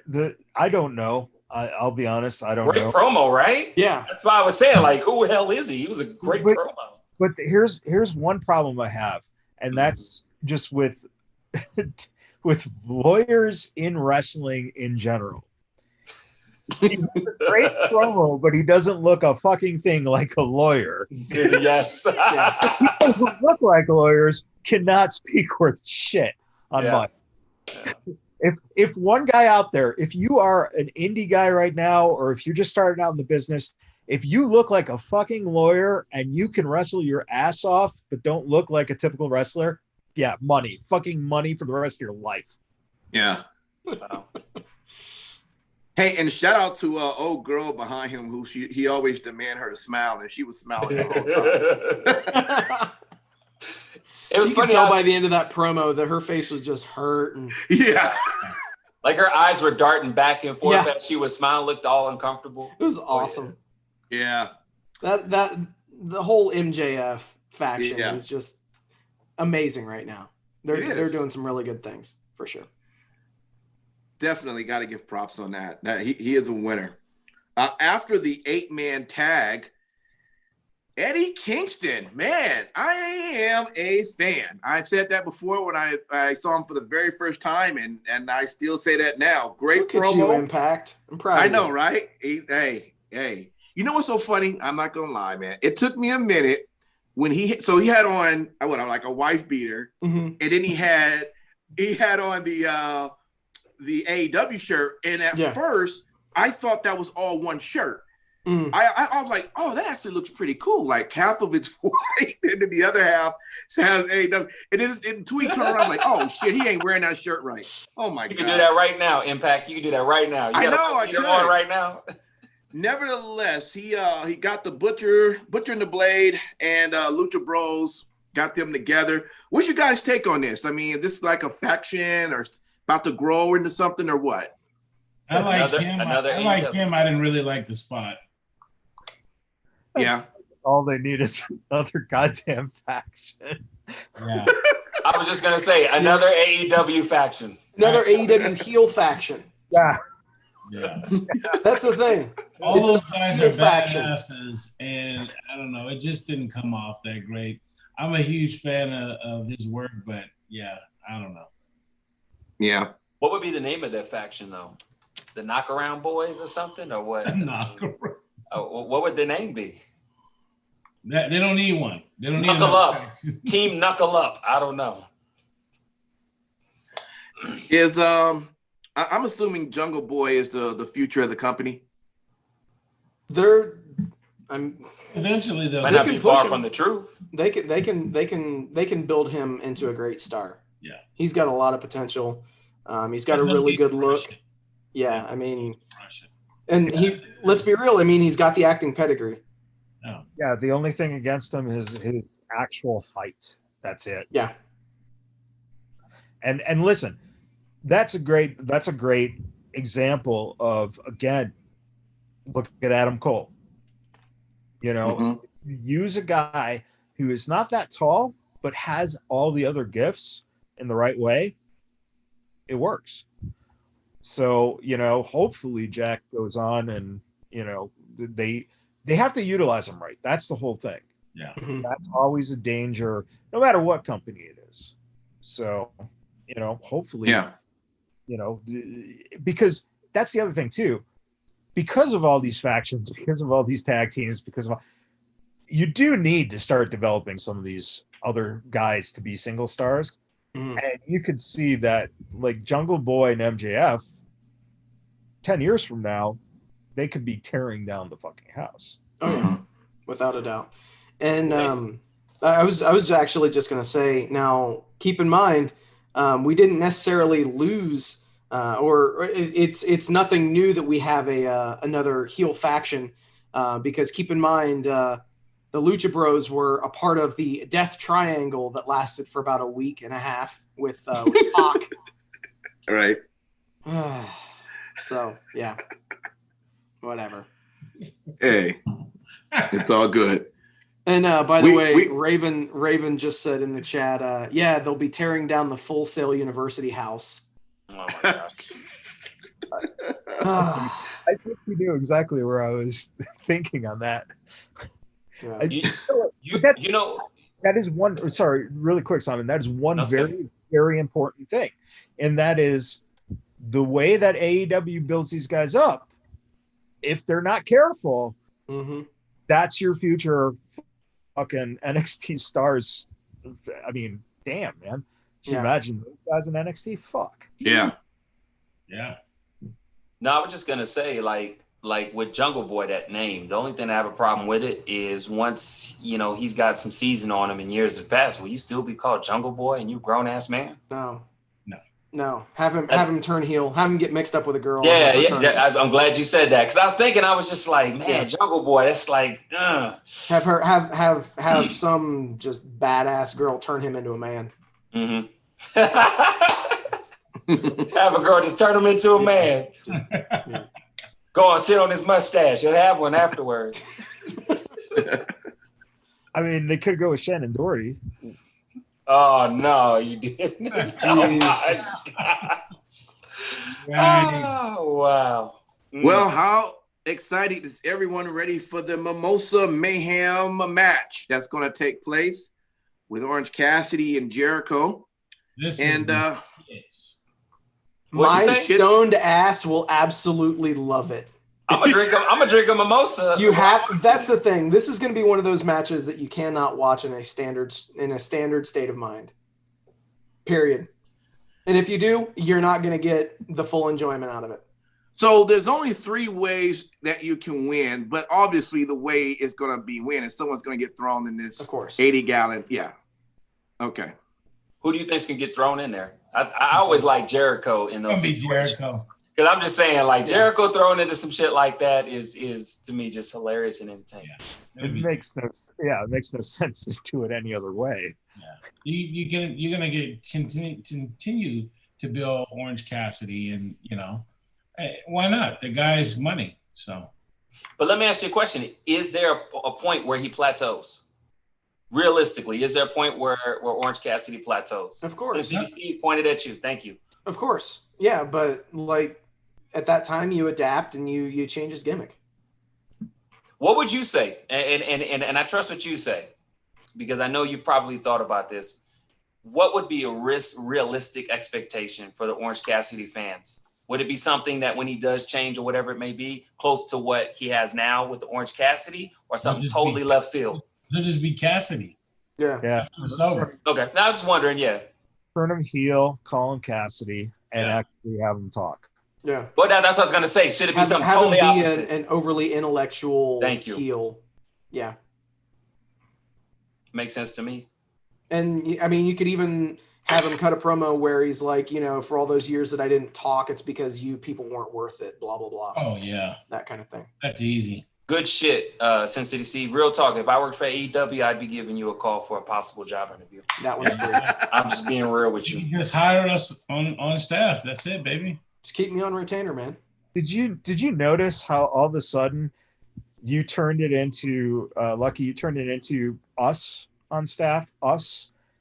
Yeah, because we're a package deal, motherfucker. Don't give Steve the credit because he's actually got the smarts and the brains. He does. I'm being real with you. I've been trying to come up with, like, each of us have nicknames. We have the fucking. We have Street the Big Mouth. We got the Golden Era historian Matt Michaels, and then we have the leader of the Silent Nation DJ Impact. But we haven't had a name for Sin City Steve. But I'm thinking Data. Because you just have all these data in your brain, man. It's really kudos to you, man. You good shit. Top shelf, man. That's why I don't give you a hard time, unlike some people. All right, so let me ask you guys. Kenny Omega, this guy going heel? Yes. Yeah. Yes. Oh, sure. The cleaner is coming. Long overdue. Overdue. Coming soon to a Dark Order near you. Ooh, that sounds like some Green Door shit. It would have been fucking awesome if Kenny was the leader of the Dark Order. I'm fucking well aware. Yes. Yes. Yeah. Okay. Yeah. You know what the cool part of that was? Yeah, I mean, if we're fantasy booking shit, I mean, you could easily have Paige turn on Omega, and cost them the belts, give them to FTR, have him in that faction, You mean turn the him heel Barry that way, and then you have Kenny Omega go on a downward spiral, and you actually have him get saved by the Dark Order. I really like the idea of Hangman being the Barry Windham of that group. But the sad thing is that you could have essentially used Kenny in kind of a Ric Flair mold. You could have. You know, put a Rolex on him, put the glasses on him and stuff. He could be that image. Yeah. So, I mean, that's what they would have to fill. But the Page idea would be great, just in general. Do something with the guy. Mm-hmm. Please. Yeah, no shit. If you're going to push him as a babyface, push him to the fucking moon. If you're going to push him as heel, push him to the fucking moon. But do something with him, because I'm losing interest quick in him. Well, I think that this is direction that AEW kind of they kind of were sniffing what we've all been sniffing for a while, and they need to pull the trigger quick. I feel whatever's going to happen, I want to see it. What their next show's on Thursday, right? Cincinnati Thursday, correct? Yeah. So I want to see something happen on Thursday that turns the tide to some finality of where his direction's going. No more of this whole, you know, is he going to turn? It's not going to take place on Thursday. If anything, it'll take place when they do the YouTube pay-per-view. Yeah, YouTube pay-per-view. Woo! Two spectacular weeks of YouTube. Boom. Was anybody freaked out seeing Darby Allin talking to Darby Allin? No, but big up to Ricky Starks. I enjoyed and was entertained by him doing his monologue, is what I'll call it. Your boy. I'm entertained by Ricky Starks. I like him a lot.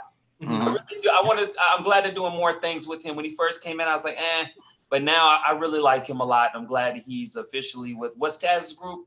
Since he's what they call him? Team Taz. There we go, Team Taz. I like that. Yeah, if you watched him on the NWA, you know the dude was money. I mean, he could work in the ring, he talk on the mic, and this was really good. Yeah, absolutely. Shout out to we're gonna go into picture in picture going right now. Okay, JR. Okay, JR. All right. No, shout out to that.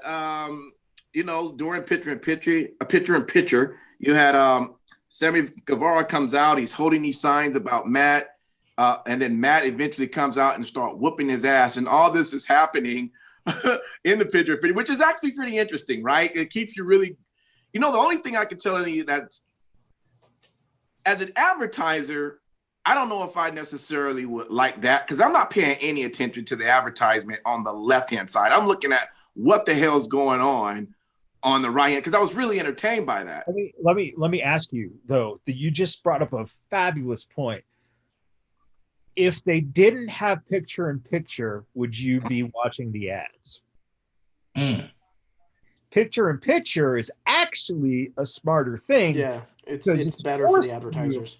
Yeah, and you're seeing, even though you're not watching it, you're still seeing something flash there. And all they need is advertisement is 3 seconds to see a product just flash. Sure. And might get your attention really quick to watch there and then go back. So that's the only reason it works. Yeah. Otherwise, it's fucking phenomenal when you use it. And that's great. Well, yeah, I mean, it was a great promo. And then, of course, when they came back, it looked like Matt was about to hit him with that same chair. And he got hit with. So I love that whole setup with that. So, shout out with that. Go ahead.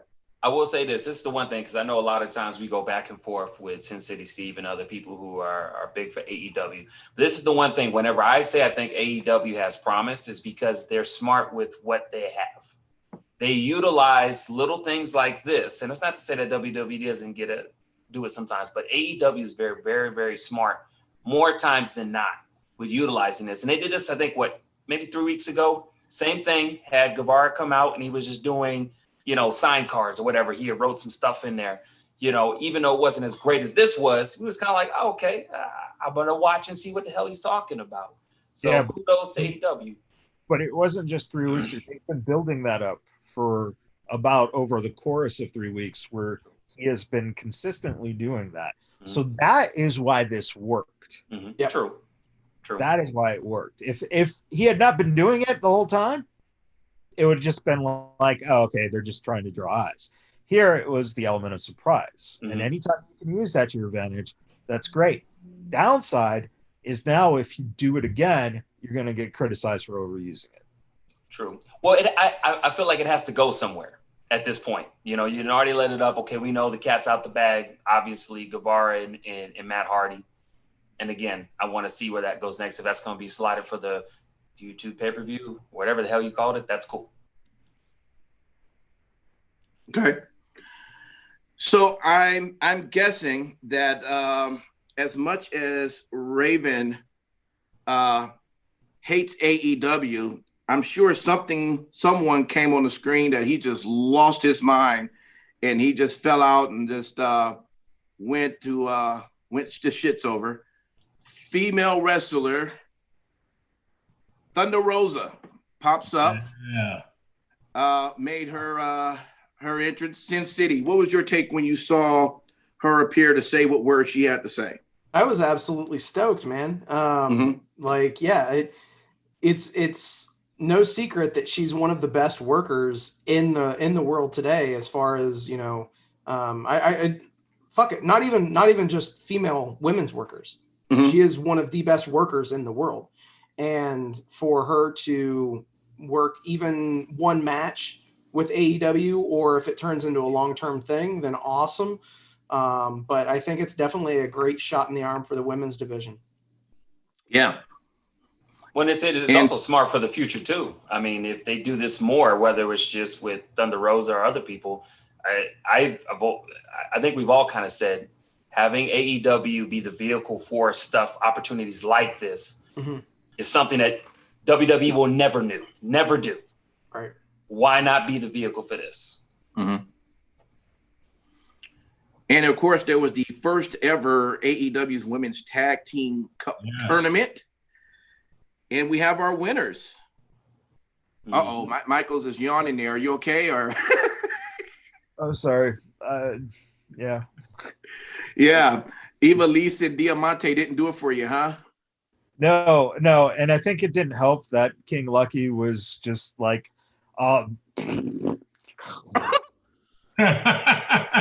whatever. AEW needs quality women, and they just hopefully sign these two women to contracts. They are both quality workers, and this is nothing but a positive. So y'all better watch out where you aim that thing. You know, that get in your eye. I've heard very bad stories of permanent blindness. You'd be like, Splash Zone over here and shit. You'll be the Thunderdome of your own. Right? And now I just love when King Lucky, when he sees someone on TV and then just goes back and looks at the Wikipedia page and goes, oh, these guys are great. Oh, yeah. No, they're going to be stars. Yeah, totally do that. Yeah.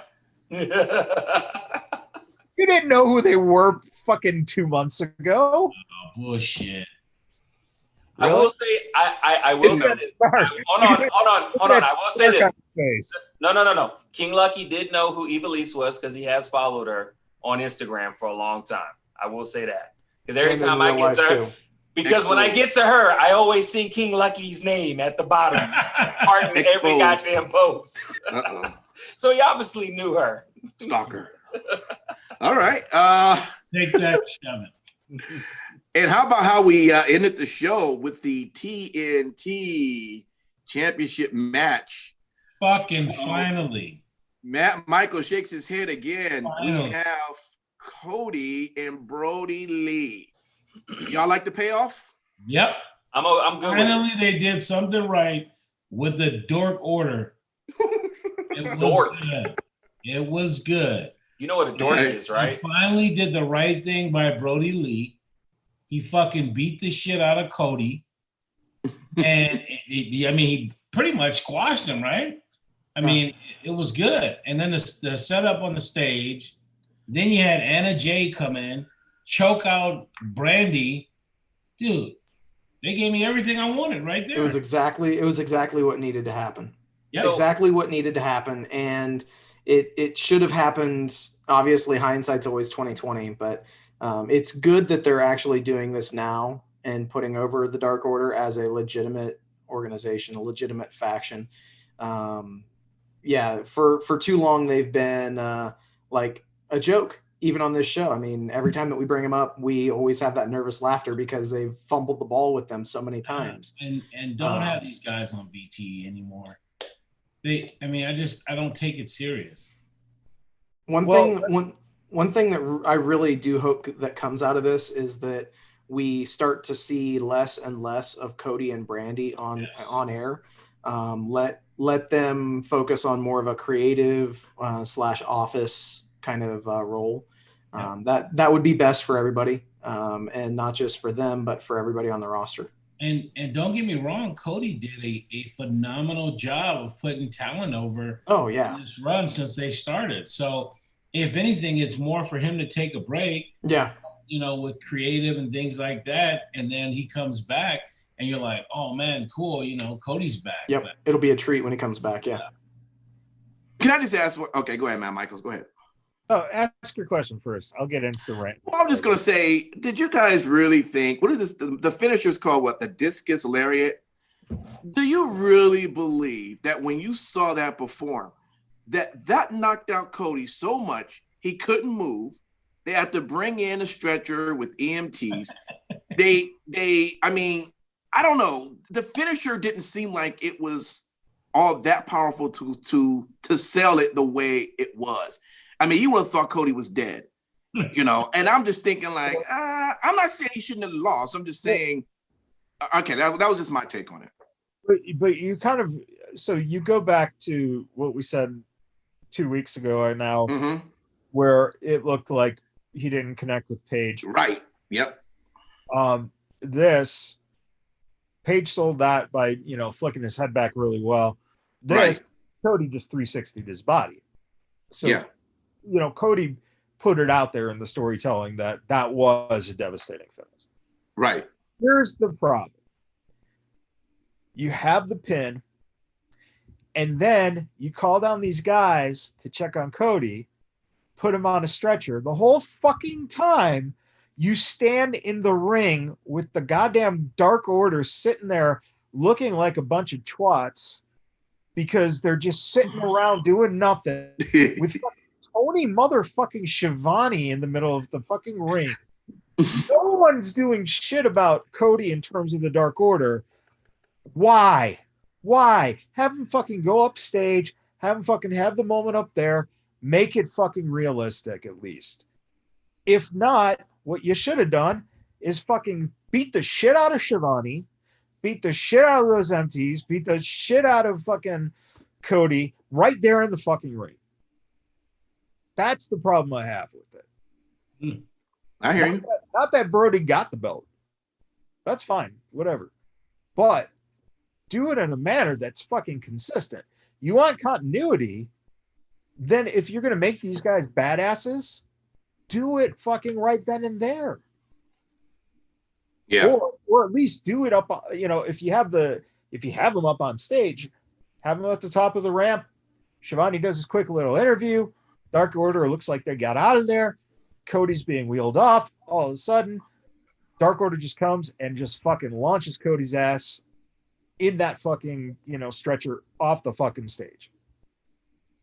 Something like that. At least give it some more substance than, just fucking waiting this whole, because it really got, you already started off with being interrupted by a fucking basketball game that was a snoozer. So, and with a real fucking dude, listen, and don't have JR sell it, because God knows when JR sells shit now, it's like, it's not 25 years ago, JR. It's you're fucking not adding to it. But it would have been great if it went off the air with Cody just flying the fuck across the arena, and that's it. Taking out a camera, fucking an actual fucking steady cam, on a fucking mount. Great. Just go that extra fucking step for these guys if you're going to make them this kind of Dark Order. My question, Steve, was Colt Cabana up there at the end? He was not. See, that's another thing I found. That was that. Yeah, he was. It was definitely conspicuous by his absence. I mean, it was. I didn't know like what the deal was with that. If he just didn't make the trip or what the situation is.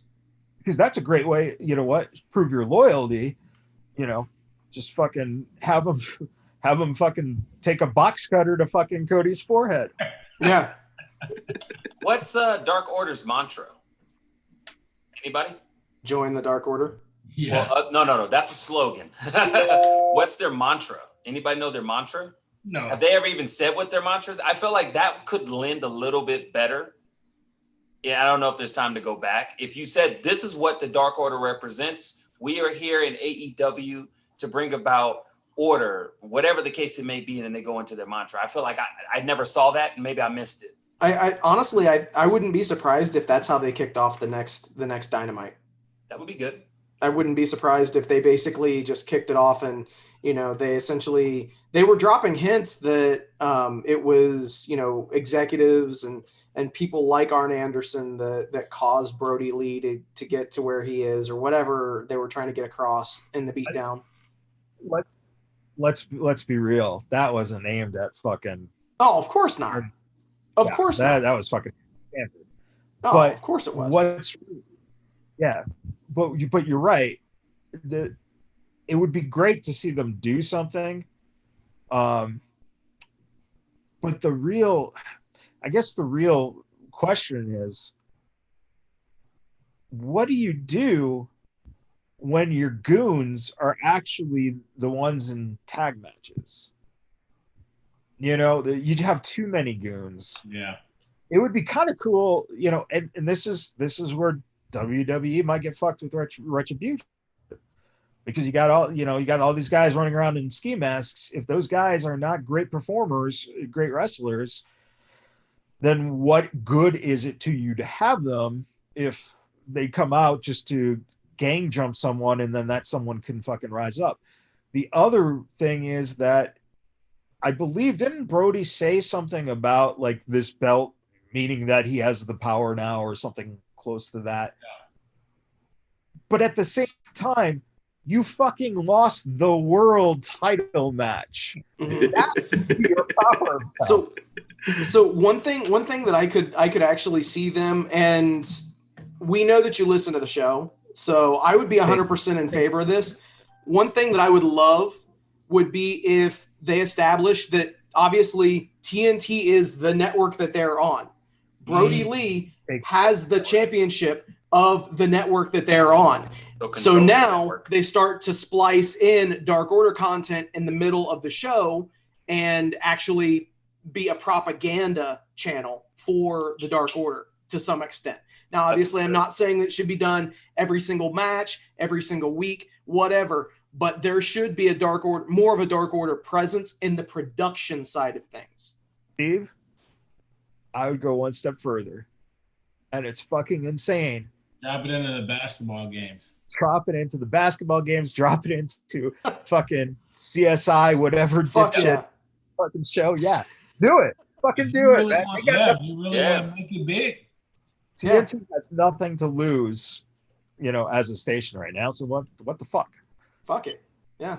Even make it to where, you know, if you can have it to where somebody in AEW gets their check and they do a cut segment where they look in their check and say, what the fuck? My check is short. And they look in and there's like a Dark Order deduction that comes out of AEW checks would be cool. Yeah. Yeah. Something small like that. It'd be like, damn, they affecting my money now? What the fuck? Eventually they're going to need to shrink the Dark Order. I think, of course, all these goons that they have, you know, put some quality people in there. I mean, make it Brody, Anna Jay, Colt, and, you know, whoever you want, one or two more people to be, and that's it. But let me ask you this question. When we talk about retribution, we talk about the Dark Order and shrinking it. I kind of see it a little differently to where it's fine to have a whole bunch of goons as long as they only stay in the box of being goons. Basically, fodder to where jumping people are getting their asses handed to them. But again, kind of like we're saying, have key people and they be like the video game. You know what I mean? Like video games. You fight all of these low tier people and then you got the big dude and then you got the boss and the dude before the big boss. Something like that. But But the problem, what I'm really saying personally is, if you're going to have in a 2-hour show 6 matches, all right, please, for God's sakes, do not put 2 fucking, scrubs from the Dark Order in a match against fucking Page and Omega. Give me at least something that is substantive. And if you want to have those guys wrestle, have them wrestle on fucking, Dark. But that does nothing for King Lucky, though. That's what he said. So he won't watch it anymore. Let me ask you all just quickly. It says starting next week, they are going to let a few fans now come into the arena for AEW. Should that be exciting, or should that be scary? Exciting. I think what they need to do really quick, Lucky, I think that the first people in fucking line need to be WWE contracted people. And have them be the ones going inside and being the audience. That would be crazy. But listen, I said it. I think that wrestling, now that you look at other places like the NFL, the Chiefs said that they were going to let fans in. I think it's okay to let in maybe 10, 15% capacity, because you could take and separate people by 1 or 2 rows and social distance, those kind of things. So I think it is time for this thing to open back up for fans to go back in. Okay. Would you go, Lucky? Would you I go? would absolutely go. What about you, Impact? Would you go? I think we just got our answer. Well, let me put it this way. I mean, for first off, for AEW, I probably wouldn't. But let's just say it was WWE. If it was WWE, at least you're being honest. I mean, shit. At 25% with the mask on, meaning more than likely I'm not going to have anybody on my row. Shouldn't be nobody right behind me, and shouldn't be no one in front of me. I would consider under that. But other than that, it's still a risk. And I'll be honest with you, hearing that Mania is going to, maybe take place in Florida next year. Everyone knows that I've been to just about every Mania, for the exception of this year, because no one was there.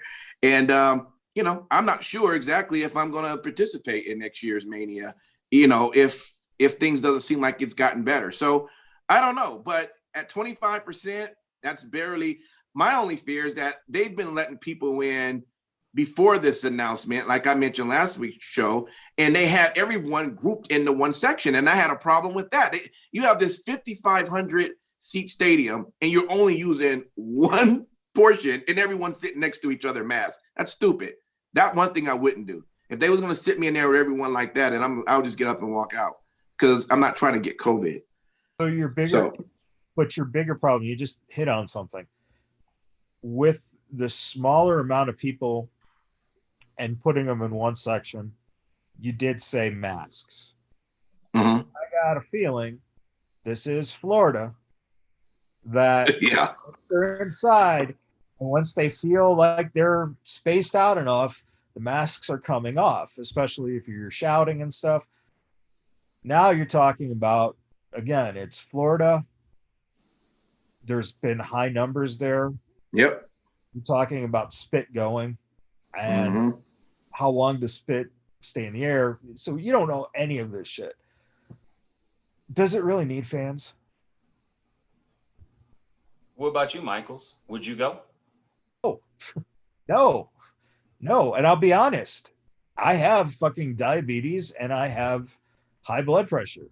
So why the fuck am I going to take that kind of risk? Yeah. If I need to work, I'm already taking that risk. If I need to go to physical therapy, I'm already taking that risk. Exactly. The last thing I need to do is just get around a fucking bunch of people. Listen, I fucking hate sitting amongst people anyway, in general. So, Noticed. All right. Well, look, check this out. We didn't ask about Sin City Steve. Sin City, go ahead. Hell yeah. Yeah. I'll be there. All right. Wait. But WrestleMania, you'll be there. WrestleMania, I'd be there. All right. There it is. WrestleMania, I'd be there. I trust my immune system. Boom. All right. Another show took place, Emergence, Chapter 1. That would be our Impact Wrestling. And did you guys get a chance to check that at all? Anybody? I did not. I'll run down just a few things on it. I know we're getting later in the show. There was a three-way match for the X Division Championship title with TJP, Rohit Raju, and Chris Bay. Now, remember, Rohit talked Chris Bay into getting into that match to watch over Chris because TJP had Fallah Bahh, right? So Chris went ahead and agreed to that. They get into this match this past weekend, and what do you know? Rohit Raju ended up taking the X Division title from Chris Bay, which, by the way, shout out to him. All right. He's a friend of the show and he's been a hard worker. We've seen him, I mean, at many of the shows, and it's great to see that he's finally got some reward for the hard work that he's done. So shout out to that. And I also have to shout out TJP because really he had to fight two of those guys off at once. And he even had both of them in a submission at the same time. Yeah. I mean, he was putting in work. So great match for that. There was also Moose versus Trey Miguel, of course, from the Rascals for the TNA heavyweight. It wasn't even supposed to be Trey, but Trey had on a suicide mask. And Moose thought that's who he was going to be fighting, suicide. So he ended up fighting Trey. And, of course, Moose retains the title. But EC3 comes out after that match. And guess what he does? Not only beat him down, he takes the title belt, okay, and walks out. So what is EC3 going to do with that belt? I don't know, because he's, the whole point of the whole TNT, he's trying to get past that. So I don't know. Is he just going to trash it? Is he going to burn it? I don't know. What is he going to do? We'll find out. Narrative. Change the narrative. So wait. We're just glossing over the fact that, EC3 when he debuts. Oh, there we go, King Lucky. What is he going after? A fucking title that doesn't exist. Yep. They're doing great with him. But you know what? I like where it's headed, baby. I said a few with him and Moose would be good. So give me that. Fighting over something that's not real, man. Gotta love it, America. Hey, but you know what? Moose has done an exceptional job in that spot with a prop, if you will, something that's fake. So that's you know true. what? Two good workers doing that. I'm on. No. I agree with you, King Lucky. There are many fantastical people who claim to have knowledge that is fake, but will renown us saying that they are established. I don't know of any people like that, but you're exactly right. Yeah. I have no idea who you'd be speaking of. Me neither. I have none. No, it completely escapes me. Well, title belts or props. Fucking deal with it. Do anybody know again who Brian Myers is? I'm gonna give you that test again. Who was he under? Hawkins. That's right. Well, I think he plays with action figures. Yeah. He did say this, and I quote, "It disgustes me that the major decisions in this business made by out-of-touch 70-year-old men who 70-year-old men in some goofy production meeting." Who would he be talking about when he's very disgusted at this interview he had? Better hope he never needs a job up north again. Was he talking about our politics or was he talking about the show? Talking about Vince. It's almost one and the same. No shit, fucking Sherlock. Right. But you know what? Here's this is the funniest thing about all these jabs towards McMahon, and that is one simple thing. Without Vince McMahon, these assholes would have never had fucking jobs. Right. Without Vince McMahon, we wouldn't be doing this shit right now. Right. Yeah. Let's be real. So there you have it. So yeah, he did that interview, and he got into a little bit of a scuffle with Willie Mack because he actually interrupted Willie Mack while he was getting his interview just to say those words to who was interviewing him. We had the Good Brothers, all right, versus Ace Austin and Mad Fulton, and the Good Brothers won that, of course. Good Brothers are doing what they do. There was a Wrestle House match, okay, that was with Kylie Ray versus Taya Valkyrie. Yeah. And that was actually pretty good. Yeah, the winner was Kylie Ray. Wait, King Lucky, weren't you the one who just said within the last 2 weeks? That's fucking stupid. I don't like Wrestle House, but I like the match. No, last week you said you like Taya Valkyrie. And I do like Taya. I'm a Taya fan. I hope she ends up in WWE. Thank you. Yeah, and they did do a few skits at the at Wrestle House, but there wasn't any other matches that took place outside of that one because, of course, Emergence was the main focus of the show. The main title big match was the Impact World Tag Team title. That was with the North versus the Motor City Machine Guns, and of course, Motor City Machine Guns retains that title. So overall, I thought it was a good show. King Lucky was like, it was whatever.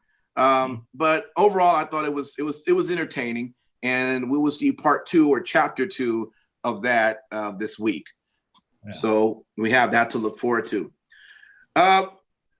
Just some mentions that we probably should go over of maybe Raw, NXT, or SmackDown that just didn't make the show that we don't want to ignore. And you guys may have a few of those. I did take a few notes, and then we'll see where we want to go from there. I put down you did have the 24/7 title. It went from Shelton Benjamin to Cedric Alexander, back to Shelton Benjamin. So he's your new 24/7 title again. You actually wrote that down. Why? I did. Why? I know. Why? I know. I'm thinking about that right now too. I will say, shout out. This might be another one you maybe would question, but I did enjoy that when Retribution got into the TV truck. I love how they were switching. They were switching the videos back and forth, making everything just confusing and make no sense. You got to be like, what the hell is going on with that? I did enjoy that. And then, of course, they were threatening the workers in the truck. Nia Jax and Shayna, they go ham during a tag match, which I thought was pretty good. That was between it was Shayna and Asuka and Bayley and Sasha. So we got a little bit of that. Go ahead, King Lucky. I will say I enjoyed seeing Marina and Jessamine Duke back on TV. And they were, in that shot with Shayna, and Marina threw down too. So I'm good with that. I like where it went. And I also would mention in the part of Raw Underground, the Dolph and Eric, of course, Eric from Viking Raiders, that was really good. Eric is definitely showing his skills. More than I guess you could say gimmick wrestler. He's showing his skills in that capacity. So shout out to that. I also like the match they had sort of with Riddick Moss and Arturo Ruiz. That was actually a pretty good one as well. And of course, who King Lucky mentioned as well, Marina, who had a fight as well. So Raw Underground was pretty entertaining there, and that was Raw for that night. If anybody want to mention anything in that. Oh, that was it. That's okay. Good. Just to jump over into NXT, I put down, wow, Ridge Holland drops Johnny on his head. Yeah, did y'all see that? That looked pretty bad. That was a scary spot. Yeah, looked pretty bad. So I'm glad to see he showed up at the very creative editing by WWE.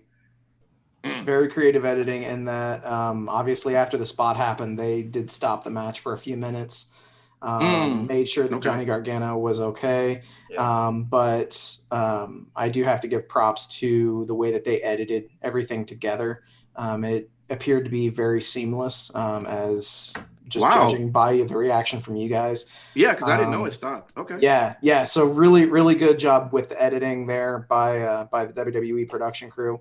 they made sure that he was okay before they just picked it right back up. But yeah, definitely a scary situation. It looks scary. I was like, ooh. Yeah. Especially because if you think about it, that was the exact same type of a setup that injured Kenta for the better part of a year. And yeah, as soon as that started to unfold, that's exactly what I thought of. Well, it's interesting that they continue to replay that, knowing that there was such a possible injury that could have happened, why they kept replaying it. Well, keep in mind it was a taped show, so they were able to go through, make sure that everything was fine with Gargano first. Sure, gotcha. And then they edited in those replays, which it just got across, how hard hitting the match actually was. Yeah. So it was fine only because Gargano was okay. If he would have been actually legit injured, then of course they wouldn't have done that, and they probably would have done something with the match completely. So got you. Also, this was a new face for me. There was a women's match against Dakota Kai. Was Jessie Kamea. Pretty. I mean, she seemed like she was she's worked pretty good. The loops before and stuff like that. She's been around. They just haven't found anything to really stick yet. Well, you'll see her more often as she's rumored to be, well, not rumored, but if you look at some of the photos of the people under the masks for Retribution, she was at least a part of that group for one night while they were, doing the recording stuff. But that the one with the hair? Yeah. Yeah, because I remember they were talking about that. Yeah, you're right. Yeah, so whether or not she's actually going to be in the full finalized group of Retribution remains to be seen. I did not like this match only because I felt that they gave Jessie Kamea way too much offense against somebody who is challenging for your Women's World Championship in less than a week. Okay. And they really made Dakota Kai look like a bit of a geek. So I wasn't a fan. Okay. Got you. Well, cool. That's all I had down for NXT. Unless you guys want to add on there, I'll jump over into SmackDown. And I'm going to save our thoughts, the very last part of the show, our thoughts on the Thunderdome itself. But two things I wanted to kind of mention on SmackDown. I put down Lucha House Party entertaining a breaking up after losing the SmackDown tag team titles to Shinsuke and Cesaro. Does it kind of look like that's what's happening with the Lucha House Party? They kind of... Lucky, how do you feel about Lucha House Party possibly breaking up? Next subject. Oh. Well, let me rephrase that. Can you name the members of Lucha House Party? Yeah, that part. Yeah, Rey Mysterio. Let's give him one. Auto. Isn't one of them Sin Cara? Or no? Kalisto? It's Kalisto. It's Uno and Dos. Oh my gosh. Hey, but in all seriousness, when I did kind of see what they were teasing on SmackDown, I looked at it more as I'm gonna say what Lucky said, Sin Cara. Well, it's not Sin Cara, but it's I think it's time to break them up. I think it's time. We were entertained for a while, and I think we kind of know who's probably going to still. We weren't even entertained for a while, man. I was entertained. Hey, if you have young kids, you learn to kind of like what they like. And my son would go lucha, and you do it with them because it's cute. Like you say all the time, Matt Michaels, well, this brand is made for young kids, not really made for us. They were one of the ones that was made for fucking kids. I'm surprised they didn't have a cartoon or a piñata, official piñata for kids to buy. Listen, I mean, hey, I don't know Penta from Phoenix, okay? Touche, that was good. All right. One of the last things I put down before I get to the big one, I put Jeff Hardy, the new Intercontinental Champion. And as due to, it looked like a leg brace, looked like he knocked him out with there.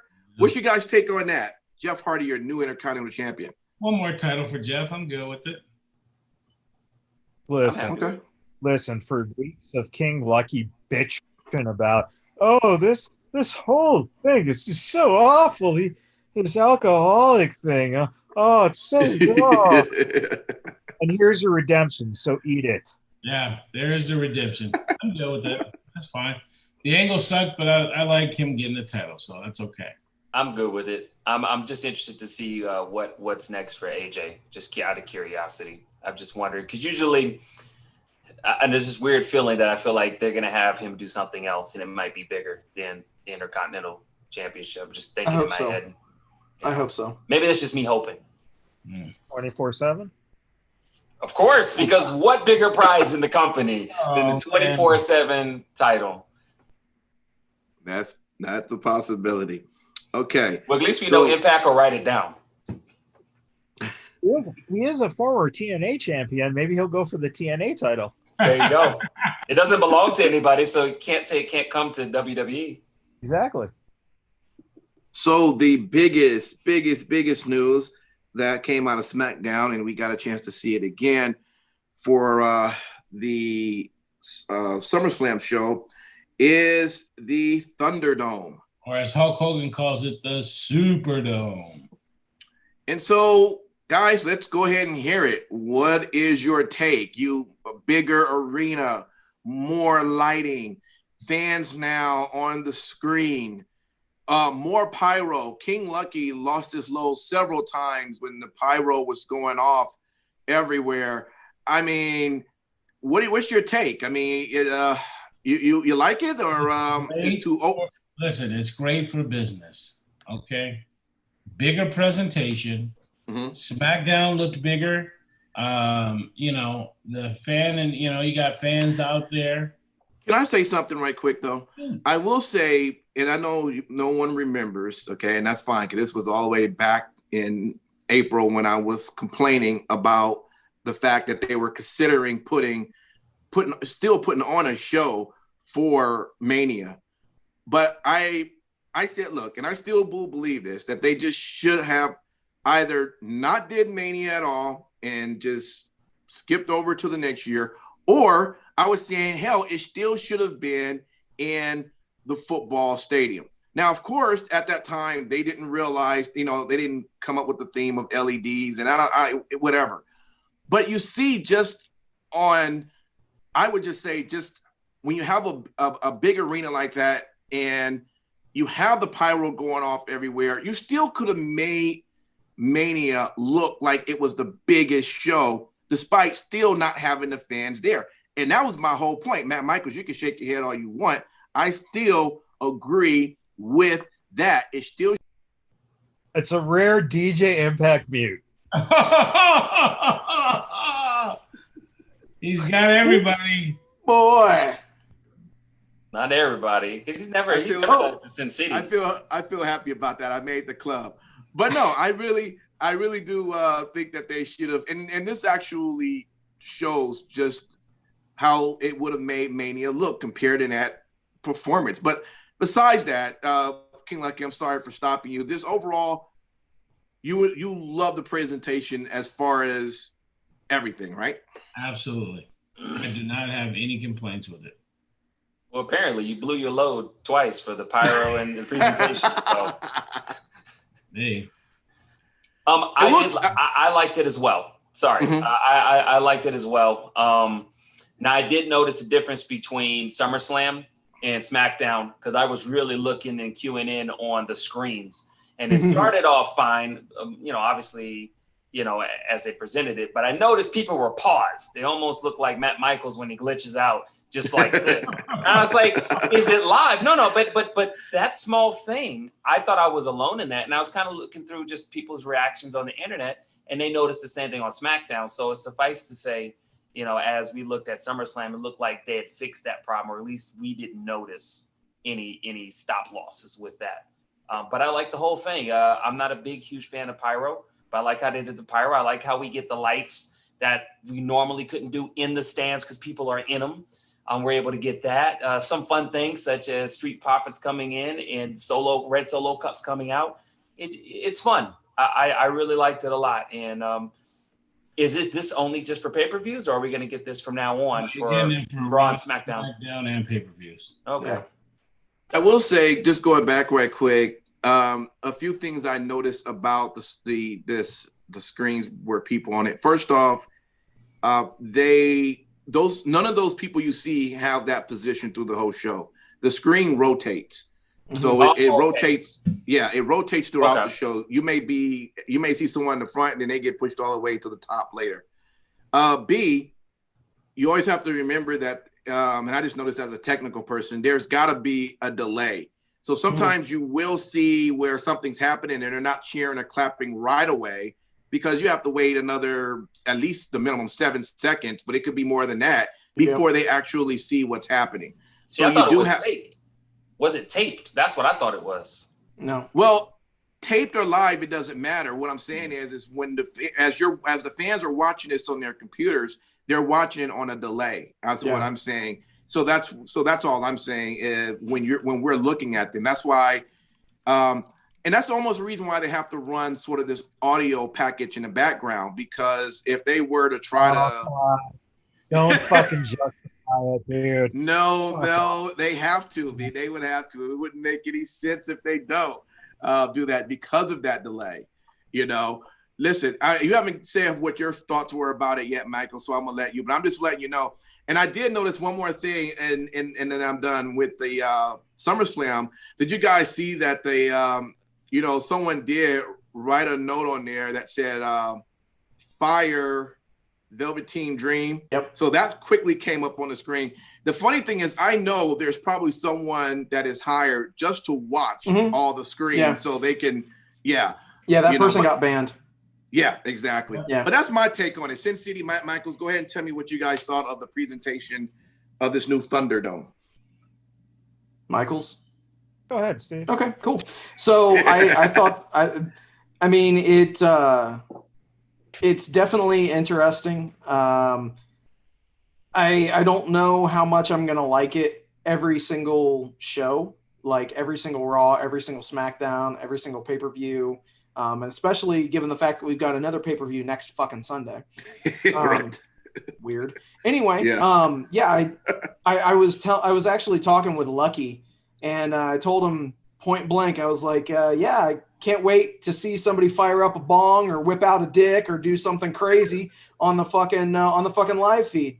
And I'm surprised we didn't see that, but just be advised that could very well happen. You're watching Fox, and then all of a sudden you see someone token up. You might see a woohoo, and there's that.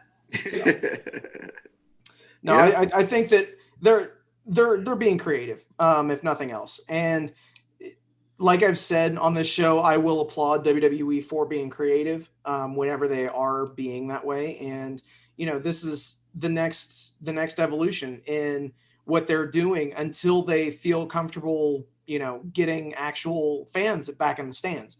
So I can't beat them up too badly about it. It's cool. I definitely noticed the difference right away as far as, the production value did go through the roof. It was just, it seemed more like a wrestling show from before the pandemic. And I think that that's something that we need to start inching our way toward, no matter how, how resistant people are to that kind of a thing. Because what are we going to do? Never go to never have fans in attendance ever again? No, you need to at least slowly push that boulder up that hill, and until we actually get to that point. So yeah, it is what it is. The Fire Velveteen Dream thing, obviously during Sasha Banks' entrance, I believe it was, that made me laugh audibly. And they got it off pretty quick, though. I mean, it happened really because I was like, oh. the person that did that on, that used that app on their live feed to post the graphics. That person posted screenshots right afterwards saying that they were banned and the whole deal. So they definitely have a content moderation team on. Oh yeah, absolutely have to. Just one quick thought, piggybacking off of what Steve said. You look at Drew tonight on the pay-per-view, and his moment would have been so much larger for WrestleMania if they would have just had something like this. You could tell today he had all the pyro in the world behind him. He looked like $1 million. Well, it's a good thing on the network they have a documentary that talks about, the decisions that were made in just before, I think 3 weeks before WrestleMania. So it's a good segue. Watch the documentary, you know. All right, Michaels, the floor is yours. So you could have done all that shit without having those stupid fucking LCD screens. Period. Why the fuck do they need it? Because A, the fans are delayed, like you said, 7-second delay or whatever they're running on. They're not doing a fucking, it's not live in terms of the reactions. I don't think so. That's what I thought. They're pumping, it's not tape though, but yeah, they're pumping in extra fucking fan noise, just like they were before. So what the fuck's the difference? Oh, the difference is I have to now see in the corner of my eyes, literally people just sitting there like this. Or waving profusely to get themselves over. Yeah, exactly. So if they see the cameras on them, that's where they're like, hey. Or, I mean, when they shot towards the ramp, there was one kid, and it was close to like the last couple matches, I think, maybe the last 2 matches. There was one kid. The whole cut back. And it's just like, it's fucking stupid. You know, because when you have live fans, you're not seeing that detail. All right. What you're seeing is the signs or them standing when shit is happening, right?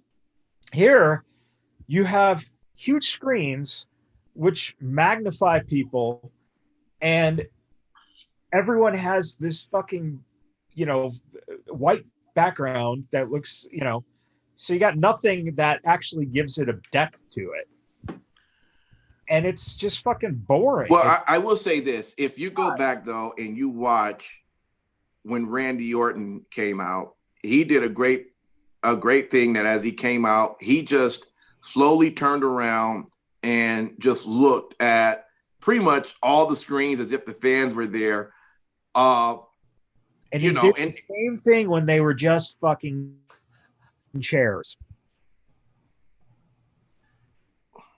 I'm about to say, he's working us. You know what does? I was like, you know what does suck? And Raven did say this, even though he's ribbing my ass.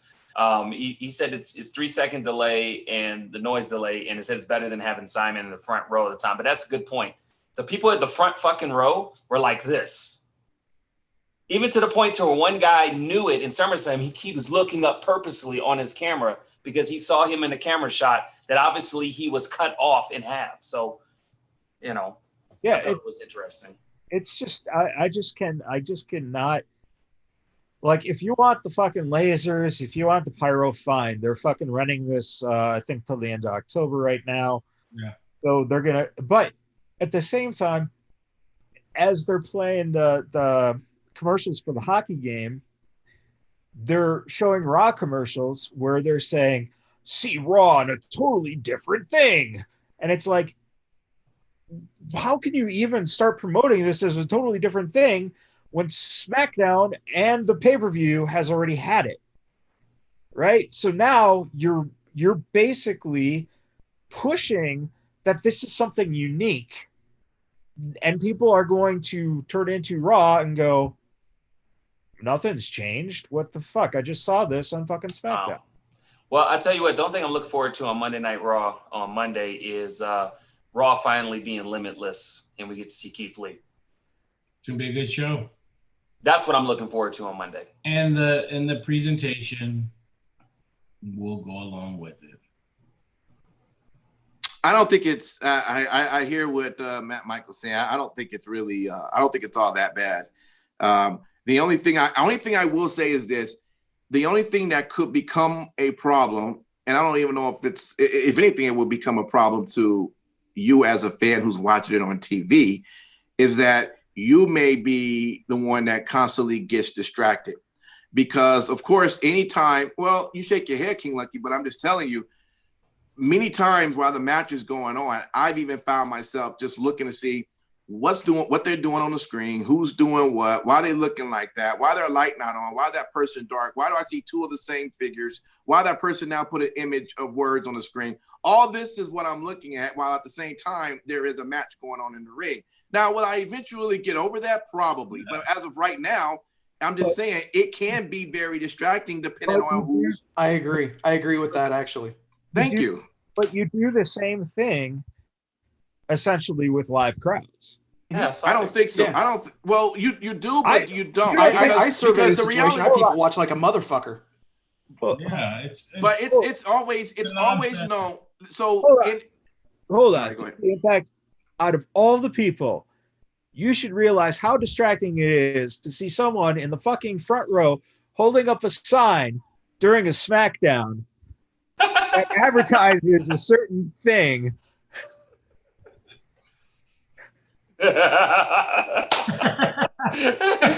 It was so fucking brilliant. He couldn't even finish it. It was that brilliant. Oh my Lord. Anyway. Oh, he got your ass. So the Impact was on SmackDown with the Kofi Kingston. Yeah, the Kofi Kingston sign. Yeah, but that's it's totally different. Apparently, it's totally different. You totally broke him, Michaels. Good job. Yeah, so did. But I will say this, you know what? I don't know why they just don't double down and just throw screens at the top of the arena too. Just make it one big old LED arena. Just go to the top level and throw them all across there too. Why not? Just keep it going. You know what would be kind of cool? And again, I'm not a tech guy like that. But like, say for us, maybe not counting the Impact because he phases in and out of his background. But for the most part, we all have a background. Now, with what they have set up, if they were able to do something similar to that, it would bring hindrance to what Michaels was saying. You would see a little bit more defined. It would be a little bit more uniformed across on all the screens. Yep. And so that way you can see better fan reaction. It might be a little bit cleaner is what I'm saying. You have to use their branded background. Yeah. Well, here's the thing. America's Got Talent unveiled it 2 weeks ago, and they're on a soundstage, and the thing goes up 30 or 40 feet. Mm-hmm. All right?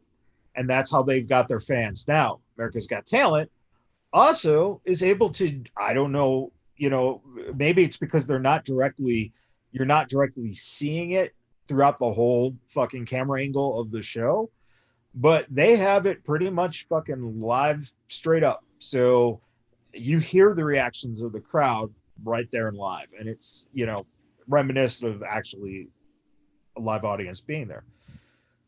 The most disturbing thing to me about this is you have a depth perception and everything is flat. And when the wrestlers get outside the ring and get close to the barricade, it looks fucking like you have a 90-foot head behind this tiny ass motherfucking wrestler who's 6'7". Yeah. Right. Yeah. It's fucking. That's a good point. That's an excellent point. I didn't think about that. One thing that I just want to throw out really quickly. I was actually listening to an interview that Dave Meltzer was doing with John Moxley, and he actually asked Moxley what he thought about the Thunderdome setup, and his response really was kind of surprising, but it made a whole lot of sense to me after the fact. Are you guys familiar with the book or the movie Fahrenheit 451? Yes. Okay. They had the wall of faces that they had up. And John Moxley mentioned that was the very first thing that came to mind when he saw the way that Thunderdome looked. And it was really kind of surprising that, after he said that, I was like, holy shit, once I hear that, I can't unsee it. Yeah. So it's definitely interesting for sure. The other thing too is I think that using the term Thunderdome is a little misleading, because if you get that image of what Thunderdome was in the movie sense, it was rabid fucking people. Mm-hmm. Right. I think that's what they were hoping for, but right. Where you got the lame version. You got the I'm at home on my couch eating potato chips version of Thunderdome. Or I'm sleeping. Yeah. I don't know if you guys saw that guy, but he was literally asleep next to his camera. Yeah. But you did get one guy in a creepy ass motherfucking clown fucking mask, which was fucking brilliant. I mean, you can whip out all of the dicks you want, but when you throw a clown mask that looks fucking evil and creepy, that's disturbing shit right there. Yeah. You know what? But that is where it starts. With anything that's ever been made in history, to where you allow individuals to showcase themselves and be a part of a production, you leave the window open, whether you want to put guidelines or stipulations in front of it. People are going to purposely tune in to cause visual chaos. Let's put it that way for what we're talking about. So what's a clown person or person? They're going to do stuff like purposely to where, and that's why I will say when Sin City Steve said, I don't know if I want to see it all the time. That's how I felt. Like I'd be more comfortable seeing it only on pay-per-views. I don't want to see it on Raw. I don't want to see it on SmackDown for that reason. And the only reason you're going to see it on Raw and SmackDown as well is because they're renting that fucking facility. Yeah, that's true. I mean, that shit costs a lot of money. Yeah. But $450K. A real, factor that goes into this is that this is my whole point when I say fuck the fans. And that is you're allowing then an opportunity for the fans to basically be in it for themselves, Bingo. And that's what I don't like. I mean, the reason I like the empty arena, and I know people, it's boring, fucking, it's not wrestling, blah, blah, blah. One reason I liked it is because as a professional, you still carried out the job. And these guys performed their asses off in front of nobody. The hardest fucking thing to do as a performer is to go into an arena when you're used to 50,000 people, 12,000 people, and perform in front of nobody. And then on top of it, at some point you decide, well, we got to have some kind of fan presence. Let's put our own guys in the front row. Now you're performing in front of your peers, which is very tough. So you got to give these guys credit. Hell yeah. I mean, it's even with that documentary I was telling you, King Lucky. First thing it popped up on the promo for this documentary, Hunter's in the middle of the ring says, this is what we do. And I think that's something I think we always pay homage to these people that in what we love. These people are professionals. I mean, the fact that they've had to adjust, critique, and change up and still have been able to entertain us, that's why I always have the utmost respect for anybody in this business, because the shit ain't easy. I don't know if I could comfortably say I could do that shit. And that's why, to be honest with you, I don't mind if they're pumping in audio or if they're using the talent around the performance center and they're all booing and cheering appropriately, because I like when things make sense. I couldn't imagine that half of the things that would have happened tonight, everybody would have been booing when they shouldn't have been and cheer. When Roman Reigns would have came out, it would have just been a boo, boo, whatever. Everything would have just been completely different is what I'm saying. And let me say this, man. The problem is the fans do the shit just for the sake of doing it. It's not because they really may feel that way. They just want to be like a part of different. I want to be different, so I'm going to boo this. Yeah. And that's what I hate.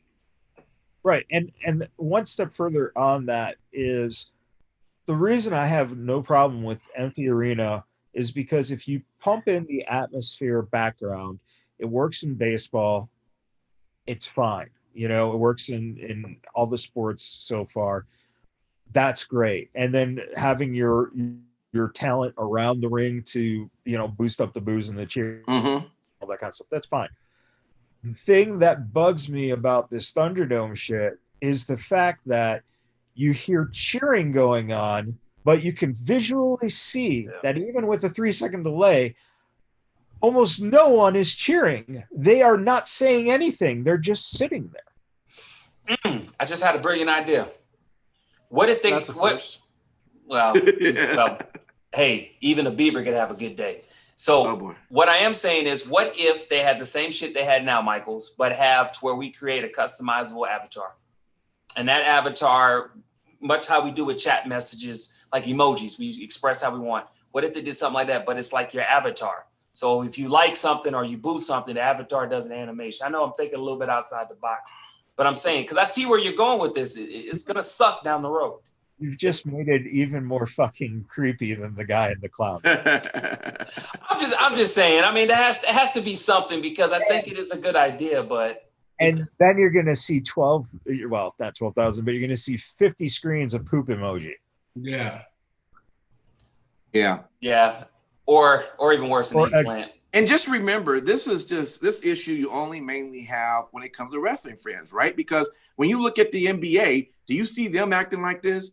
Do you see them acting stupid as they go around? They're enjoying the game. Well, they don't need the damn crowd. They don't give two shits about it. They only. But I'm just saying, it's a sporting shit. They got their jersey on, and they're really legitly trying to watch and enjoy a game. When you watch, I haven't watched the entire game, but as I watch, the fans of some of these games, I'm going, wow, they're really into it, and they're really enjoying it, acting appropriately. The fans, wrestling fans, totally different.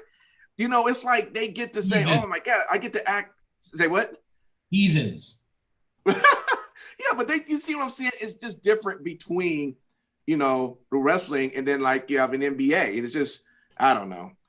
I guess you can expect that, We're more outspoken. That's the problem. Oh, is that the case? Yeah, no, we're too outspoken, and I think for years they've allowed us to be this way, and not even just like the WWE. I think outside of that, with having Bleacher Reports and dirt sheets and shit like that. Bunch of entitled pricks. Yeah, and they have a king. They have a king, so we should send a letter to the king. Maybe they straighten some shit up. Well, guys, we've for the first time in a long time, I think it says here 2 hours and 40 minutes of wrestling talk. Exciting times. And we're going to go ahead and start wrapping up. We're not going to do a 3 count, but we're going to have a special audio podcast for you on Tuesday. So stand by to find out who that is. And remember, you can always please download the app, because with that, you will be notified, if your notifications, of course, are on, who that guest will be. And they'll send you the link right to the podcast. So you get a chance to enjoy all of the audio presentations that we're doing. So with that, we're going to give our final thoughts. We thank all of you for hanging in with us this entire night. And we appreciate it. Let's start with you, King Lucky. What's your final thoughts for tonight? All right. We got 3 fans of ours, 3 listeners that are, they've had birthdays. One had a birthday this week, Lori and Brandy. Mm-hmm. Her birthday is today. And the Storm and Mormon baby tomorrow. So on the count of 3, we just want to wish you guys all 1, 2, 3. Happy birthday. Happy name day. All right. That's all you got? That's it, man. Thank you for listening to the show, guys. Appreciate it. Simon Street. Happy birthday. He was delayed. Possibly 3 seconds. 3 second delay. I think it was 7 second delay. No, Raven said it's 3 second delay. Yeah. All right, go ahead. You know what? I'm actually going to say something. I got an opportunity to watch a great documentary on Netflix for anybody who's a gamer. It's called High Score. Awesome documentary that talks about the history of gaming going way back to even, Commodore 64s and Ataris and ColecoVision. So awesome. If you like gaming, just street suggestion for that one. Okay. Sin City Steve. Thank you guys for listening to the show. Shout outs to the people in the Facebook chat, especially to Shant, Raven, Tristan, and everybody else who was hanging out in there with us that didn't choose to comment. We appreciate you guys. Also, do not forget repsports.com just repsports.com, excuse me. Go there, check out everything they have available, pre-workout, weight loss, energy. It's all there. Place your order and use promo code Vegas at checkout. Save yourself 15%. Again, that's repsports, reppsports.com, and coupon code or promo code Vegas at checkout. Wow. Awesome. And Matt Michaels.